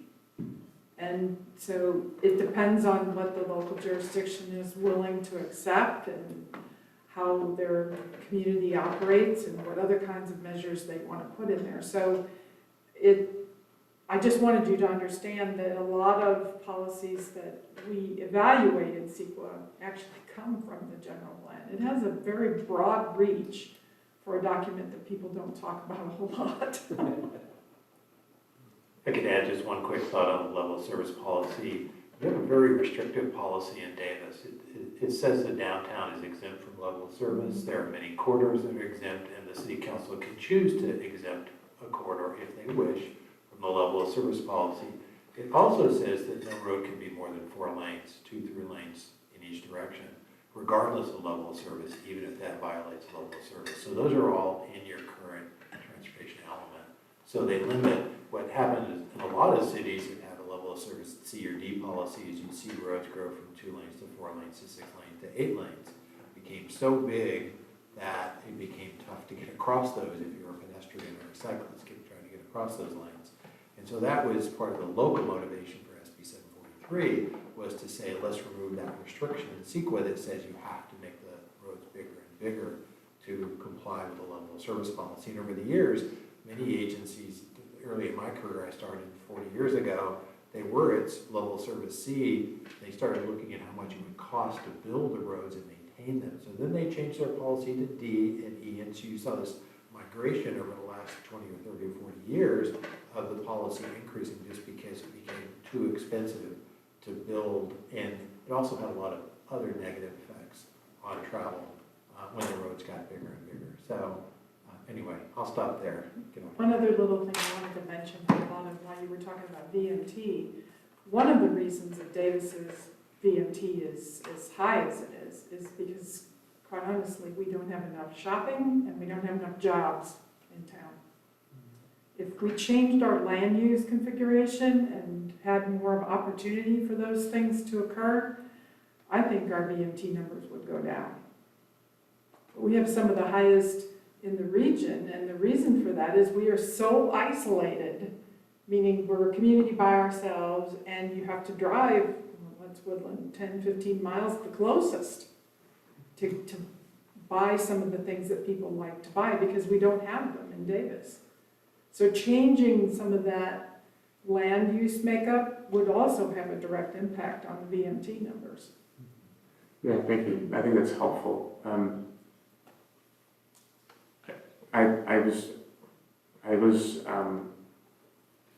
I still think it'll be useful to call out these real issues that are like on the regional scale that lock us into the VT that we have, where versus the traffic and the trip planning for the local trips, where different considerations and some of the things making it easier, safer, more direct, convenient to go locally. I think those are two parallel discussions where they're not connected, but I think different considerations come into play when we think specifically about how people make their trips locally in the 3 miles or so that it takes to get across Davis. James. Just to build on what Sherry was saying, it reminds me of our last meeting where we discussed the 2 proposed developments in like North Davis, and I remember that in regards to this question here, the key mobility issues, one that we were all talking about in our last meeting was permeability between these developments. So I think that should be something that is addressed in the update to the general plan. Also, I remember that a big issue with the estimated, predicted outcomes of these developments was that they were both going to generate a lot. They were both going to generate a lot of additional VMT to require mitigation measures, and also they were going to both have pretty severe effects on Covell and the freeways. I think I remember, and those outcomes would have to do with the regional travel patterns, like people trying to access the freeway to get to our neighboring cities, for example, but also it was to do with how trips were not being internalized within these developments because they were mostly residential, little to no commercial, or other besides things like parks and whatever other facilities that would enable people to stay within their neighborhood, and the housing units were mostly single family units. So I think that Sherry's right that a lot of it will come down to land use, and a strategy could be to try and take land use approaches that further internalize trips in new developments and also increase the density of residential units so there's not so many single-family units that end up taking much more space, having much more need for for cars and things like that. Yeah, and stiff the city with the bill for maintaining it all. I mean, very much agree with that. I think that's valid. I think it would be helpful to have a discussion as to what is local, what is regional. Taking up peripheral developments as examples, there are schools and shopping nearby. Do we duplicate that on the other side of Covell to stick with this specific example? Or do we say, those are close to the existing retail, the existing schools, and the existing library, the existing amenities that we cherish and love and people go to are close enough by that all we need to do, to Brett's point, is connect them in a convenient and safe way so that we make it as low barrier for people to go and take those trips locally. And then again, to the point of people for whom their trip is further away and is going to involve a car, they would benefit too. I think there is a win-win there. I think that needs to, so I think the recommendation then is really think carefully about locally connected, continuous, safe, physically safe infrastructure to make it as easy as possible for as many people as possible to make the choices that we need to take. So maybe if I can drill down a little more specifically, there's lists of arterials and local corridor streets.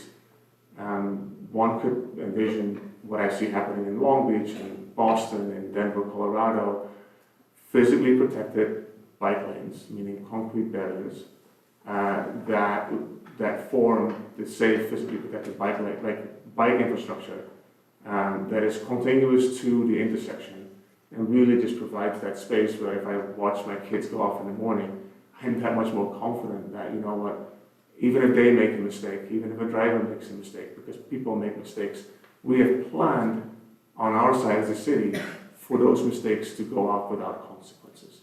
So I'm not casting blame on one or the other. People will make mistakes. It's our job to try and plan such a way that when people make mistakes, they are not with the consequences that we see in our collision data, which is, it could be worse, but it could definitely be a whole lot better. So that could be a recommendation that is in there. Mark, That I think it should be in there. can I capture it? Because I think you're saying two things. You're saying you want 15-minute cities where everyone can go to where they want within 15 minutes of where they live. Right. And you also want a safe systems approach where we build infrastructure for walking and biking and transit and driving that is safe. So there already are these policies and approaches, and we could say that our general plan needs to incorporate those existing or those policies that other cities have adopted already. So I think those are really good ideas. Can I just say one thing? Please. I might be able to wrap them up in 4 very distinct bullets. I have a range of viable travel choices. environmental and economic sustainability in the transportation system, a safe and convenient, complete street network that serves everyone, and bicycling is a healthy, affordable, efficient, and low-impact mode of transportation. These are the 4 goals from 2013, and they sound an awful lot like everything we're saying right now. Like, how do we, like, give them some oomph so that they actually are something, 12 years from now, we're not just reiterating in different words. Can I make a suggestion? So I think a lot of it was focused on bicycling back then, and now we have e-devices and e-scooters, and remember we had the other power-driven mobility devices that came through. So thinking about what the future of these devices is, and maybe not so focused on just bicycling, but thinking more broadly. I totally agree. But I think we also need to address these 7 bullets that Bob pointed out earlier. But I just want to say that, I feel like we spent 45 minutes talking about the things that were really important to us, and they're all already in there. But I also will say they're not actually implemented, and we can do so much better. So Right, they're not implemented, but they're not, talking in platitudes isn't going to get them there either. Like, what can we do to make them happen? physically protected was not in there. I think it needs to be in there. That's great. And doesn't, like, putting curb protections or zebra zillows in there is not going to be breaking the bank financially in this project. But it's going to make all the difference in whether parents will instruct their kids, I see it every day, to bike on the sidewalk, because right now the alternative for them is to be in the door zone of a bike lane that is basically not recognized as such because the paint is so dim, like it might as well not be there, right? And part of this is maintenance, and yes, the plan is there. This is one of those areas where there's a big gap between what we said 10 years ago and where we are right now. And to really get to that, physically protected infrastructure is how you're going to get there. Related to that, putting the bikes on the other side of the cars if you love parking is another one of those. That is maybe more specific recommendation. In most corridor streets, there is enough space to do that. We already have the parking, we already have the bike lane. We're talking about switching them over. It's making all the difference. There are lots of examples in the US where cities do that. I was in Sacramento a month ago where you see exactly that. That's the thing. And once you have enough of those stretches and they're actually continuous, people will use them. That, I think, I would like for us to include that as a specific, that's what we do starting going forward for those streets that are not like residential end destinations, but anything that connects neighborhoods, streets, cul-de-sacs, anything that collects traffic. Once you hit that, physically protected bike infrastructure. And to Jennifer's point, there is an opportunity. There's a lot of hand-wringing about e-bikes, and there are issues there. I see it here, I've seen it in the hand-wringing in Europe. I believe the chances, I think there was 8 fatalities that involved an e-bike in the US in the last 6 years. That's 8 too many, don't get me wrong, but the chances of getting hit by lightning in the US are much, much higher than getting killed by a collision with an e-bike. It doesn't mean that we don't want to be careful in how we design. We probably need to design for multiple different speeds. But at the same time, those types of transportation devices that we have, I'm talking specifically pedal assist here, capped already at 20 miles an hour like nothing else on the roads is, they offer an opportunity here. An opportunity here for VMT reduction, an opportunity here for improvements in traffic safety, an opportunity here to keep travel more affordable to people. We want to be more affordable in our housing. Well, there's one. There's an opportunity here for making local trips that much better, and not wanting to turn a blind eye to the real issues that are with transportation. But that opportunity, I think the number of e-bikes is really increasing faster so than the number of EVs in this country. We're going there. We better be ready and plan for that because they're coming our way, and they're an opportunity in transportation that exists. We don't have to build infrastructure to charge it, and it scales today.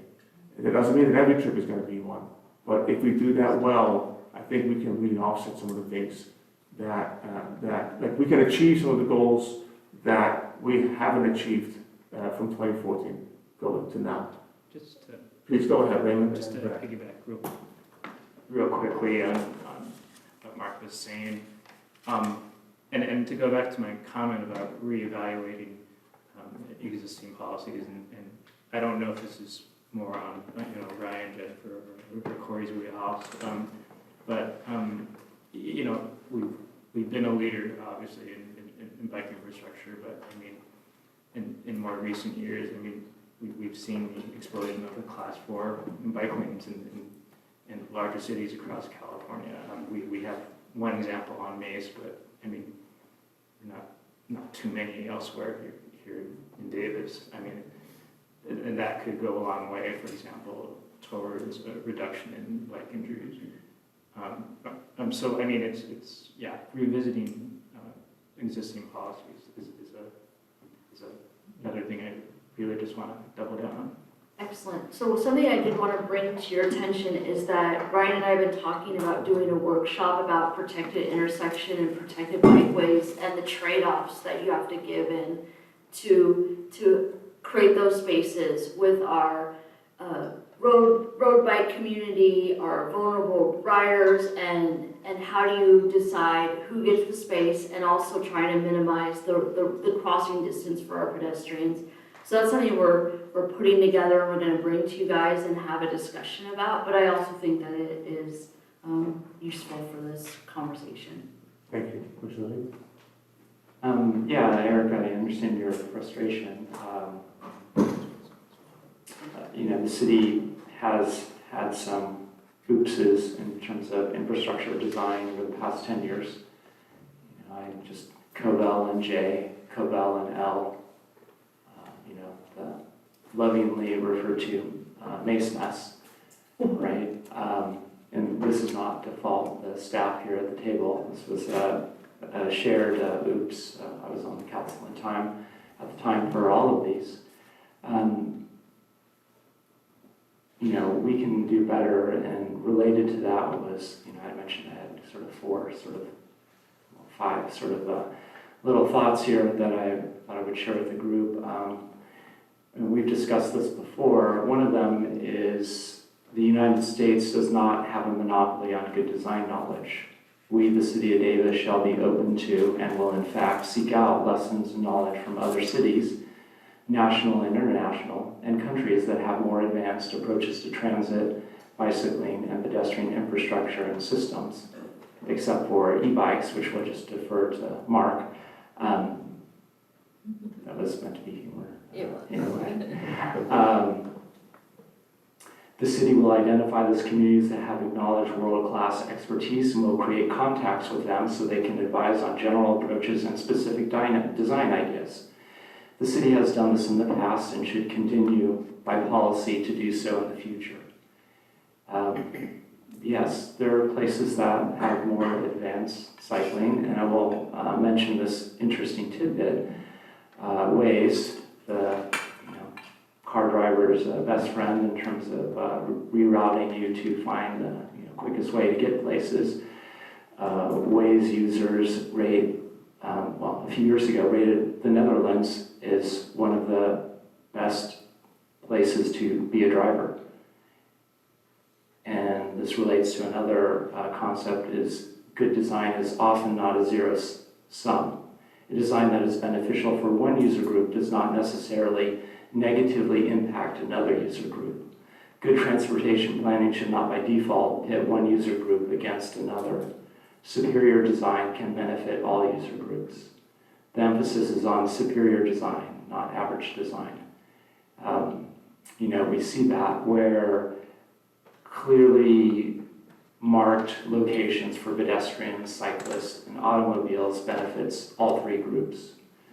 One of the things that we haven't done such a great job with is, bus rapid transit.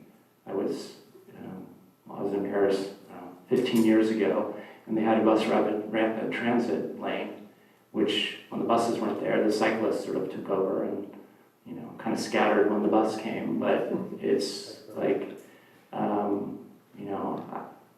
don't have any expertise on that. And, it's a relatively new thing, and it's not that somebody, you can't be an expert on everything. And so the notion, like when we had Reimagine Russell, I didn't think it was a great process. And I'll keep this relatively brief by my standards, so I'll call it, another minute or two, I'll call it 2 or 3 minutes. But when you ask a room of people, hey, what is your idea for improving this? If they've never seen some of these ideas in practice, how are they supposed to conceptualize that? And I referenced this one thing that just, to this day, I think it's like the greatest thing ever since, sliced bread. We were in Holland, the city, we went on kind of this fact-finding trip, and when you design crosswalks, you have to sort of design the amount of time that the light is green for the pedestrian to kind of fit most, kind of one size fits most. And the Dutch traffic designer was like, oh, well, and then when you have little toddlers or old people or people with mobility issues, they need a little more time. And this was the exciting reveal. Instead of just having the button here, they had a second button underneath. It's like, oh my gosh, you're allowed to do that? And for the people who need that extra little bit of time, they have the second button. And it's such a simple $5 solution. But wow. But there are all sorts of little things like that. And if somebody asked me how to improve a crosswalk before seeing that, having never seen that, I would just kind of trot out the same, oh, well, you can make it this or that. But just learning that little tidbit just was transformational at some level. And there are other examples like that. We have one of the, Unitrans we talked about is great bus service. We have all sorts of possibilities. We have a nice flat community. We have easy, getting to and from campus. We struggle with some of our intersections. And related to this, I'll just read off my last little one. Integrated large area improvements are often less expensive and more effective than the shiny object syndrome that can be a trap we fall into. For example, spending $6 million on a single grade separated crossing may or may not be as effective overall as taking that $6 million and spending it on multiple intersection improvements and the creation of roadway design improvements, for instance, separated bike lanes and floating bus stops. This general concept is tempered by the fact that grant funding entities do like to fund innovative infrastructure projects, but this concept should generally hold. We were here last month and we were talking about, there need to be 2 grade separated crossings for village farms. Well, one, Union Pacific may or may not, could be death by 1,000 cuts. We're seeing that with Nishi. I don't know how many years later. But the idea of if we had $6 million to spend on improving the local area around that project on a variety of smaller scale projects, maybe that would be a far superior use of the money than, there's a great separated crossing, but okay, you've solved one little piece, and going back to, the Mesa overcrossing, can that be fixed, or, can that be improved to 80%, level? But anyway, that's the gist of some of my things, but the idea would be just sort of guiding principles, and unlike we should do complete streets, we need to have a seat at the table at the design level for, do we include this or not include this? So that might address some of I the... appreciate it, Brad. Now, I just want to say, if I sounded frustrated, I wasn't frustrated with the city or city staff, or anyone really, but I wanted to be more provocative, so we start getting real answers. Because I like everything that both Mark and Brett said, and these feel like recommendations that will probably get ignored by the city council, but at least are things that can be done, as opposed to a range of viable travel choices, which is not a thing, really. So that, I appreciate it. That's what I was trying to get. Thank you, guys. Thank you, James. Yeah, I just wanted to bring up a couple of things that I thought we could think about. Do they belong in these goals? Because as Eric said, some of the things that we've been talking about are reflected in these goals, but there are some things that haven't been. So the existing goals for the 2013 general plan, it talks about travel choices, but it doesn't talk about like destinations. So we heard today about like having more, you know, job opportunities and commercial opportunities in the city of Davis. And these goals also don't talk about the like permeability between neighborhoods, which is something that came up a lot last time.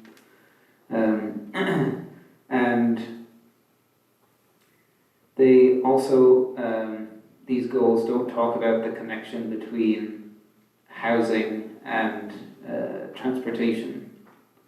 So I'd just like to bring up these three things that aren't currently reflected in the goals, and perhaps we could discuss, are those things worthy to consider in the goals, and how would we, you know, frame them for the transportation component of the general plan? Because, you know, there is like overlap between this and the other components of the general plan.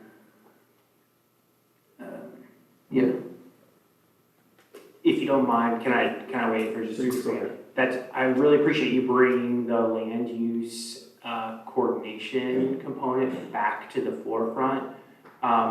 What the general plan is going to give you as a community an opportunity to do is to look at a lot of about how to meet your jobs and housing needs comprehensively, right? And a lot of what you all have been struggling with as a community is looking at individual projects as one-offs happening over time without the ability to think about all of those projects in context, how they relate to one another, what's missing in them. Because when you look at the one project, it might only be housing, but the next project over might be mostly commercial. So does it all need to be horizontally mixed? Does it need to be vertically mixed? Do we get the benefits of internalization of travel by making those shorter trips through better connectivity available to community members who live and work in those locations? So it's a perfect conversation to have as part of this general plan process. And I'll just say, I flipped the agenda, kind of earlier I put the kind of the organizations of meetings going forward. And one of the next times we're gonna meet with you all is actually to talk about some of those ideas for land use concepts, where you'll have an opportunity to talk very specifically from your commission, the transportation issues. How well connected are the neighborhoods? Do they have the right mix? Do they help us move towards our goals to reduce VMT, to use cleaner transportation modes overall, and to kind of further the transportation goals specifically? Thank you, that's helpful. To the idea of premier neighborhoods, I'll just briefly share the example of Groningen, which is a city that I grew up not too far from. 49 years ago, they made the decision to make it easy to connect by non-cars and a little harder to connect between neighborhoods by cars, and routing the cars to like the larger connectors. And boy, did that change the complete landscape. And it was a fight, and it was tight, and nobody would want to go back.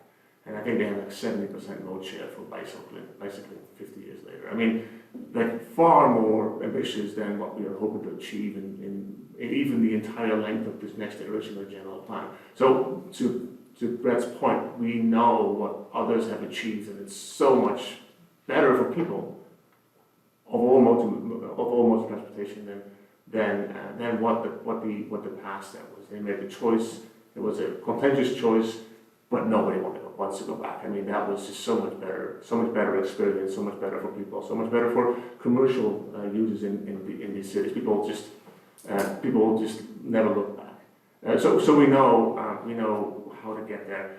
And I think how we connect our neighborhoods and what modes of traffic we route in what direction and separate them, I think is I think an important conversation, because if we allow people to use their car for even like down the street, they will continue to do that. One other thing I'll add here is parking. Do we have parking minimums still in Davis? So we already abolished those. Yes, actually, 2 meetings ago? Thank you. Two Yes. meetings ago, they're all gone. Yeah. Now it's up to the person developing whether they want them or not. So But I will say one thing, I Please. think you're gonna say it's a good thing, and we have discovered already, though, projects without parking don't get funded. but there is a big difference between no parking and parking as much as the eye can see. There's so many roads in Naples that have parking for free on both sides of the streets that are mostly empty most of the time. So there is an opportunity there to use that land, to plan to use that land better. That is not, I'm not even going there to say we should not have no parking on the street. There is so much parking in so many streets that is just mostly empty. I live on one of those streets, I bike around a lot, I see that. There is an opportunity to just really, we can do better with that land. We don't have to use all that for free storage of cars. I think it's 2025, it's not 1975 anymore. So you're talking mostly about on-street parking? Parking on street, yes. Yeah. Yeah, that's different from like making parking lots, which is maybe what you were referring to, Sherry. We still, by default, I think, seem to be just putting parking on both sides of every single street. And I would suggest, we don't need that, and we can use that land much better for better uses without even constraining current practices. Sounds like a recommendation. I think that is a recommendation. I think recommendation to basically not have parking on two sides of the street. There is your space. I recognize that not every single existing street will be easy, but for many existing streets, there is so much space and so little use of that parking that we can probably use that space better. I see Ryan is itching to try and get up. Do you want to respond to that, Ryan? Oh, well, you don't have to, but I saw you react.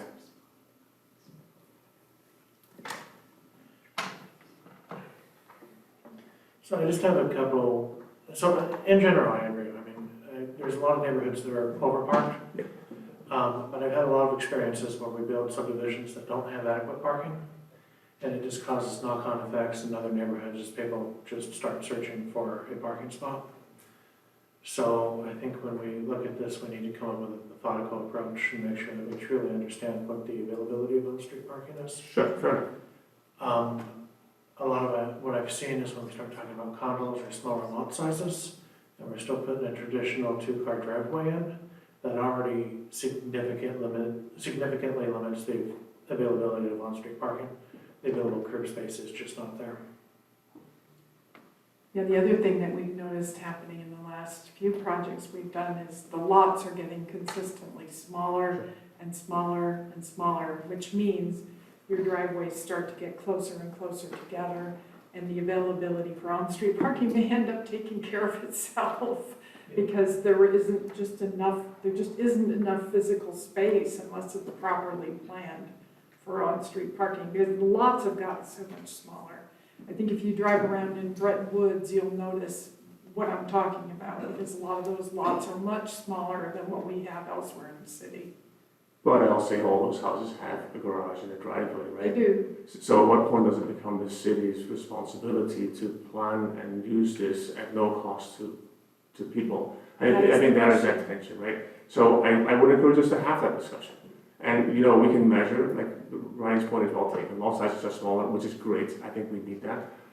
But we should not continue to do by default and having just a line of parking on both sides of the street. That's really the point I'm making. As a general policy recommendation, not to lock us into never ever being able to do what happens to be the right thing for whatever situation X, Y, or Z. I have one more thing, and that's also actually Brett has a comment. Slip lanes in traffic are, meaning this is where a driver is able to go and just go take a right lane while on what used to be a bike lane. Channelized right turn lane. Thank you, channelized right turn. I call them slip lanes. I think those are an opportunity for conflict that is probably driving some of the collisions between cyclists and vehicles. And not having the curb separation protection up until the intersection does two things. It separates the two flows, and it forces drivers to have to make a narrower turn, which is just an automatic traffic calming. And Ryan is going to tell me why you can't do this. I was going to say I agree. Removing tree rides, especially in urbanized or suburban areas, at these signals is something that we need to look at. We're doing. The city's already got policies in place asking to have them removed whenever possible. And a lot of feasibility in removing them is just the costs of reconstructing those intersections tend to be quite high, so it's finding the opportunity and the way to make it happen. I have some comments about channelized right Please, turns. Thank you, Ray. I don't view them as a complete negative. So, you know, if we want to meet sometime this week or next week and you show me a current intersection with not a channelized right turn that you feel is superior to a channelized right turn with a stop or a speed bump incorporated into the channelized right turn, happy to go on that field trip. There's some advantages to channelized right turns. As the cyclist moving along, I know exactly what that car is going to do because it pre-moves into the right turn lane, and I know that it's going to be taking that turn. The car has visibility of me directly ahead as opposed to, depending on the car, having to look over their right-hand shoulder, which they do at various levels of success. So there's some advantages. The disadvantages are the speed at which they take that turn, which can be mitigated by a stop sign or a speed hump. And so, but having said that, I think we can agree that they're not very good. But having said that, as a cyclist, most intersections are not very good in the city of Davis. So if you want to show me a superior intersection in Davis that you feel works much better, happy to go on that field trip. I think Commissioner Lee and I had a debate. That's Yeah. wonderful. Thank you. Related to what I was going to comment, I did have something about parking. Can't help myself, sorry. Special attention should be made to automobile parking policy. Automobile parking is important. However, parking policy and location choices must be in cooperation with the need of other modes of travel. Automobile parking should not, by definition, take priority over recreation, transit, pedestrian access, or bike parking, or bikeways as limited spaces allocated. So, for instance, on B Street, as you go up towards 14th, we removed parking on one side of the street. So it used to be that the bike lane on the east side was extremely narrow because of all the parking on the east side. As a council, we removed the parking on the east side, received a lot of pushback, but one of those things, you never go back. It's just so much better. But I don't know that we, by policy, need to say only parking on one side of the street. But I think there should be, parking should not get the priority, be the, so I think we're kind of saying the same things. I think we're agreed. Thank you. Just going to make one more comment. It's inspired by what you said earlier, Brett, and referring to the Netherlands and other places they've done as well. I would encourage us, advise us to identify, and maybe the Traffic Commission can lead on that. I know some people who I would love to hear from in person. Identify some people who really do city planning well and bring them here, virtually or in person, to educate us, you, council, and the community to really just help guide this discussion that is probably a multi-year discussion as to what good city planning can do. And this is not at all meant as a slight to the people at the table here. This is really just inviting us to really just get inspired by what other communities of different sizes, even in North America, have been able to achieve. And what did it take to get them there? What were the barriers that they were facing and that they materialized? And what can we learn from that? Just as an educational, vision setting exercise. You know what, let's open up that space to help plan for as good of a plan that we as a community are possibly able to do. Maybe there is space in this plan that we can run in the existing process, or maybe we can just take it upon ourselves to invite some of the leading voices in North America on planning and see what it would take for them to get out here and just lead some discussion. Some of them might be on campus. I know we have some expertise here, but we also have some really good folks who might well be able to to get the creative juices flowing, if you will. As a friendly suggestion to the city and the traffic commission, if we can generate some budget to be able to help do that, I think there could be tremendous value in that. And engaging the community up front rather than having them react to people in city staff or whatever, and then people are going to complain, which is never a thankful position to be in. So I would love for that. I'd be happy to play an active role in that. I think it would really help this discussion to continue to be constructive and hopefully it inspires us to aim high, and not just aim high, but also be on target at that aim as much as we can. Any of my fellow commissioners, any additional comments?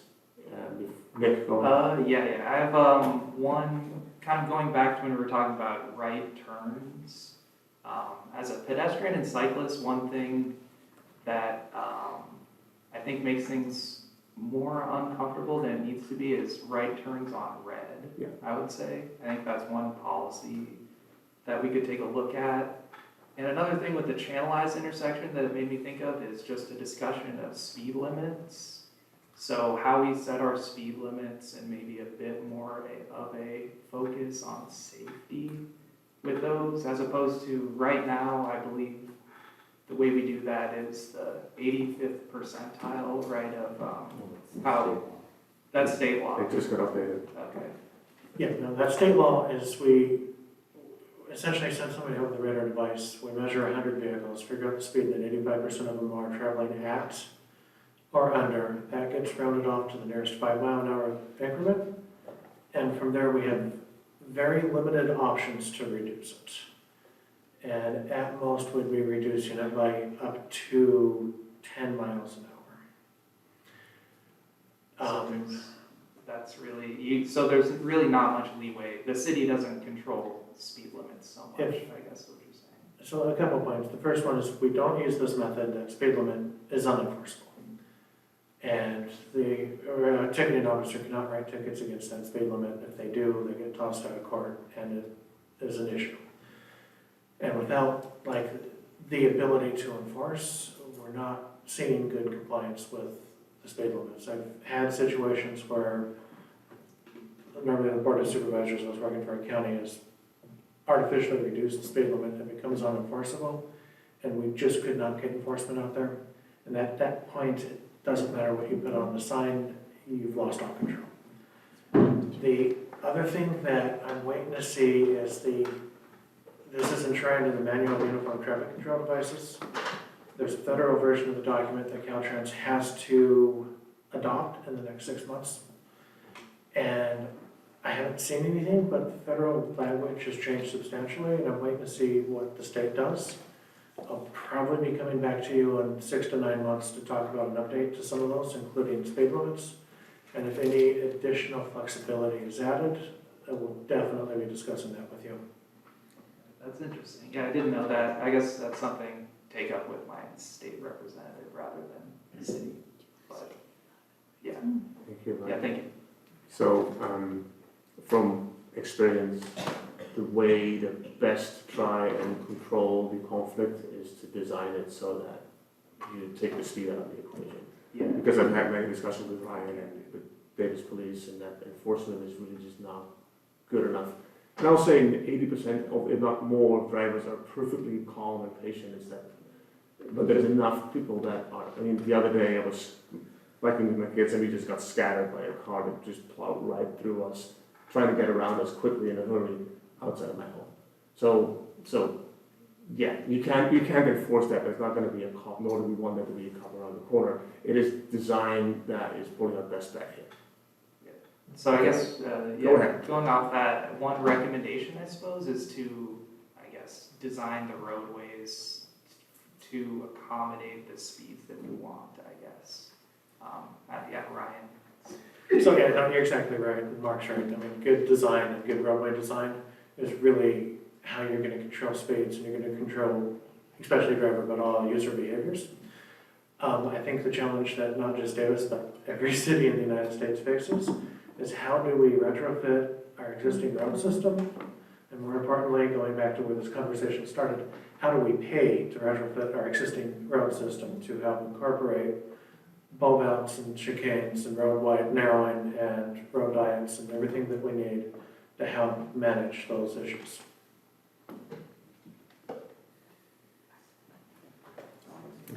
I second that. Are we having enough conversation this time, Jennifer? Because we got scolded at the beginning that we apparently weren't talking to each other enough, and I want to make sure that are we checking that box now? You're checking the box. All right, great. Well, if it's all right, Mark, can I Please. throw out a couple of Yeah, go for it. recommendations too?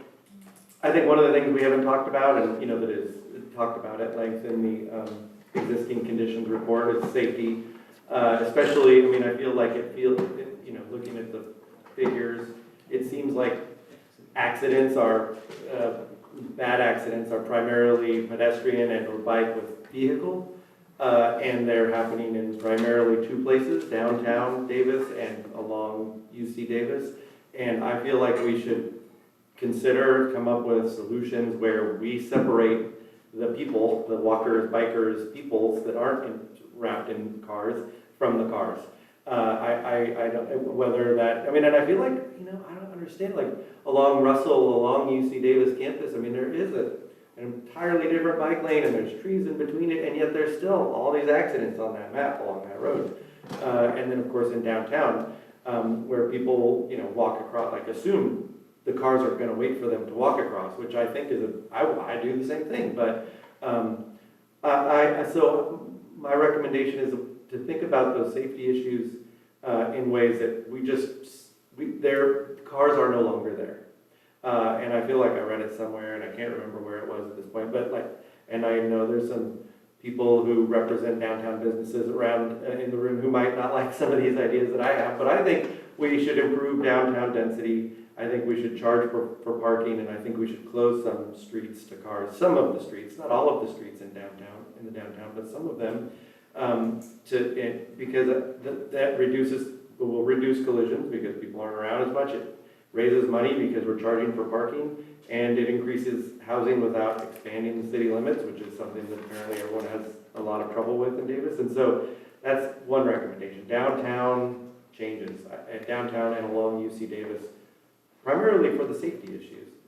And then the second one is, to get to your 7 bullets down here, the powered bikes and scooters. Mark has talked at length about them lately, but I also think more specifically, is there a way to create new dedicated routes for e-mobility devices to increase the efficiency of these systems, or create systems that allow them to be as efficient as they can be? Because if I buy a pedal assist bike that can go 20 miles an hour, but I'm, dodging pedestrians at 7 miles an hour, they're not really that's not improving. I think that we need to be thinking about how is the city going to be laid out for bikers, e-bikers, pedestrians, cars. I think there has to be a new, at least major routes through the city, left, east and west and north and south, for e-bikes, or these new powered bikes and scooters that are going to create more certainty and ability for them, and more certainty and ability for those who are not on them. I also 100% agree. Mark is right that accidents are not the problem, but it's the perception of accidents that's the problem. Another example of that perception of accidents, or the anxiety that it can raise, is lane splitting. We're one of the only states in the country that allows motorcycles to lane split on the highway. And CHP has done study after study that shows that there are not a lot of accidents that are due to lane splitting. But there's a lot of close accidents that don't get measured, right? Like every one of us has driven on the highway and gone like, holy crap, what was that went by? Like it's right, and that's the problem with it. Not that it's necessarily causing accidents or people are dying from e-scooters. I think that people are walking on pathways and are anxious because they don't hear them coming and they go by very quickly. And if we can come up with some solutions around those two things, the downtown and separating everyone else from cars, and then the separating, it doesn't have to be completely separate, but just the demarcation on some of the hike and bike trails of, right here is where the e-bikes are going to be going, so don't walk across it or always look before you cross. or, however we can come up with those. I know we're not coming up with solutions and not putting words in the plan yet, but I wanted to get those on the record as some things that I think we could talk about in the future and might work well with the land use section or element of the general plan moving forward. Those are a couple of ideas that I had. Thank you. Okay. Any more comments? Oh, You were sitting up as if you Yeah, were going to make a comment. yeah, I guess I'll just say, yes, separating, on the like powered bikes and scooters thing, separating them from pedestrians when possible. I agree. I think that's an important thing that we should be doing where we can. So I can say that in our active transportation plan that we received a grant for, that is a part of what we're going to be doing. We're going to create policies surrounding just exactly what you're saying. So look forward to Since it. you brought that up, what is the timing on that? Are we? We received our notice to proceed on, or we haven't received it. We're going to receive it on November 17th, and then we can start the process. We'll have a kickoff meeting with Caltrans and then go from there. Could we, if we could be invited to that meeting as a commissioners, that would be cool. Or not that meeting, but like what the event. Well, there will be touch points along the way, and absolutely, there's going to be a lot of outreach with this plan. Perfect, thank you. Yeah, once we get a consultant on board, we'll definitely be coming back to you and communicating frequently about it. We are doing this on a very compressed schedule. Normally we have a general plan that sets the policies for what goes into the active transportation plan. Right. And they're just gonna be hot on each other's heels because of the way the funding came together. Thank you. Any of the other commissioners? James, go ahead. Yeah, just three things that I'd like to bring up. One is about the idea of separating the cyclists from vehicles. I agree that generally that's a good idea. I just want to raise the balancing of that with also enabling cyclists to cross over like large streets like Cobell. And I don't know how much like you increase the separation of bicycles from cars will then change how feasible it is to then allow the bicyclists to get over to the other side of a road where that cars are traveling on. So it's just something that needs to be like balanced. Oh, James, so right now, people cross at the intersections. They don't really traditionally cross mid-block. Oh, yeah, I understand, but like in terms of how separated facilities connect to intersections and on your point, I think that a lot of collisions do occur at intersections, at which point it's impossible to separate the bicycles from the vehicles to the same extent, and so there needs to be a bit more to the discussion of safety than just the separation. Then also for like car drivers in Davis, a couple of things that I've noticed and heard from members of our community about have been, as well as the like state of the road surface, the quality of the road surface in Davis, also the issue of the striping being not very well maintained. It can make it really difficult, especially at night and when it's raining, to see the striping on the roads. And another thing is vehicles using roundabouts and traffic circles. So particularly, is it near Orchard Park Drive and Russell? There's like that new, well, relatively new, like roundabout that leads to the overpass over the freeway to West Davis and past these like new student accommodations, right? I've heard from a lot of students that they've been coming from West Davis, down that like bicycle only street and then coming to this roundabout, and cars have been like entering without yielding to the bicyclists coming in, and cars have been like conflicting with each other on this roundabout. And I think it's a symptom of some drivers like not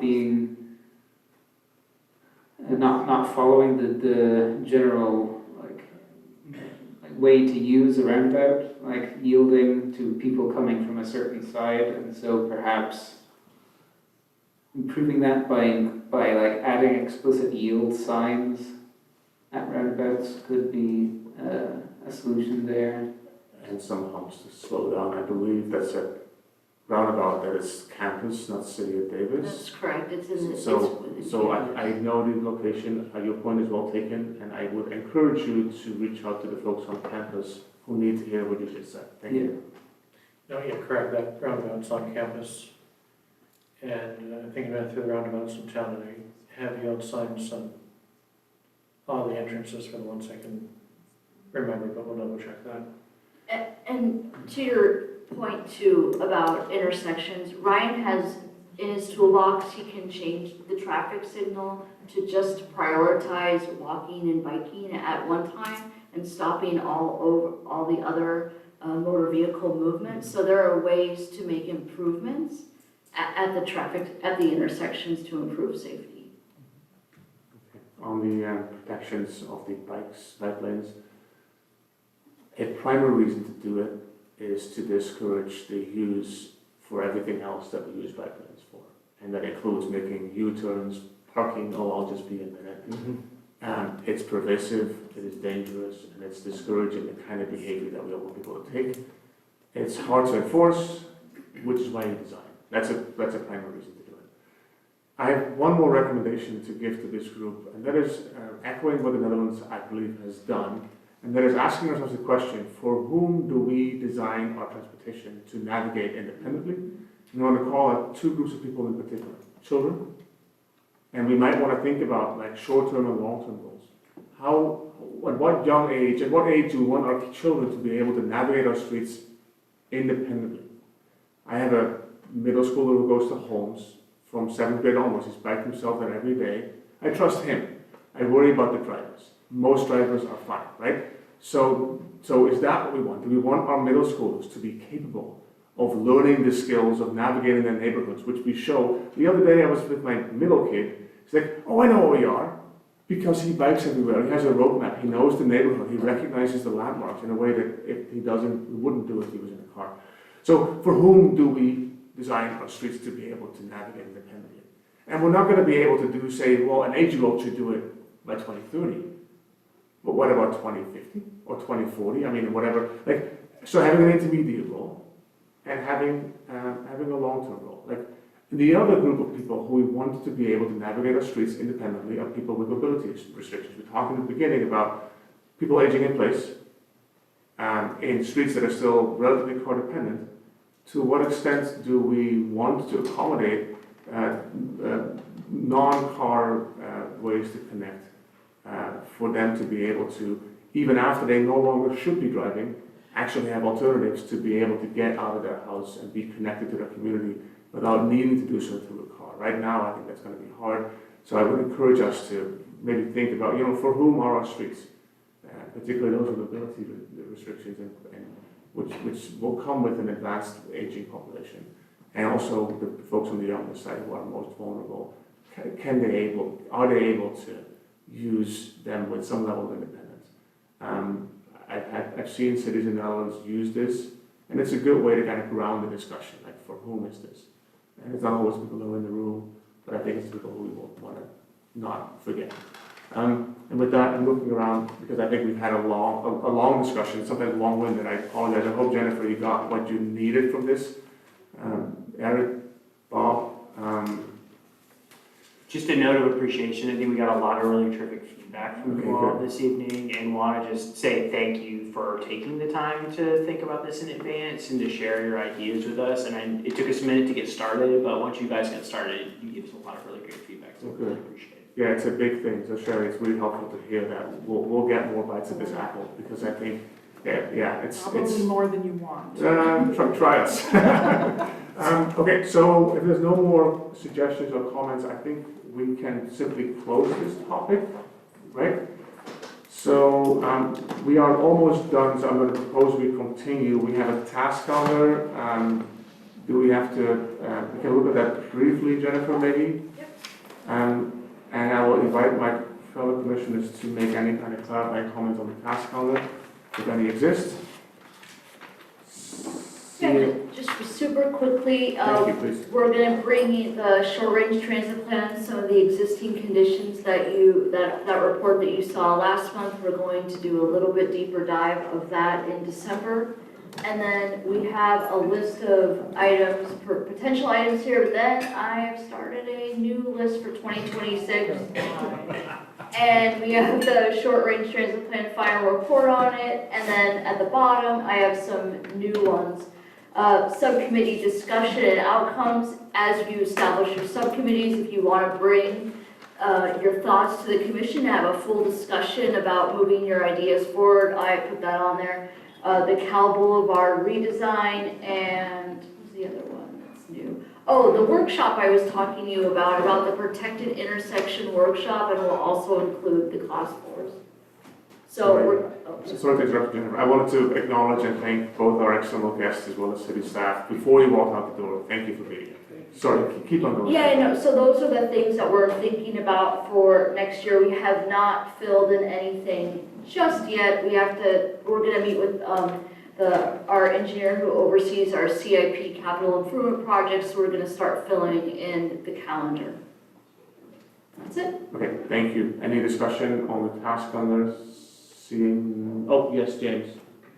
I'd just like to ask for some clarification on the status of those subcommittees that we had decided to. Yeah, sorry. I am going to be sending an email to each of the subcommittee groups, and then we're gonna be starting meetings in January for the subcommittees. Since we're in November now, December's gonna be busy, so we're gonna look for that. And then I'm going to be sending you guys emails in the next, hopefully this week, maybe next week, where we're gonna start creating some framework around them. Ryan's gonna be overseeing 2 of them, and then I'm gonna help him with 1 of them. Okay, thank you. Any additional discussion? Seeing none, I'm gonna, Ryan, please go ahead. So I should have said this at the beginning of the meeting, I apologize. The draft EIR for Willow Grove is out as of today. So if you go to the planning projects website, you can look at that. Thank you for the update. Okay, and with that, I will ask if there is a motion to adjourn the meeting. Motion to adjourn the meeting. Second, please. Second. All right, we have a motion, we have a second. All those in favor say aye. Aye. All opposed say no. All right, motion carries. Thank you so much for your input tonight, and see you at the next meeting. Thank you.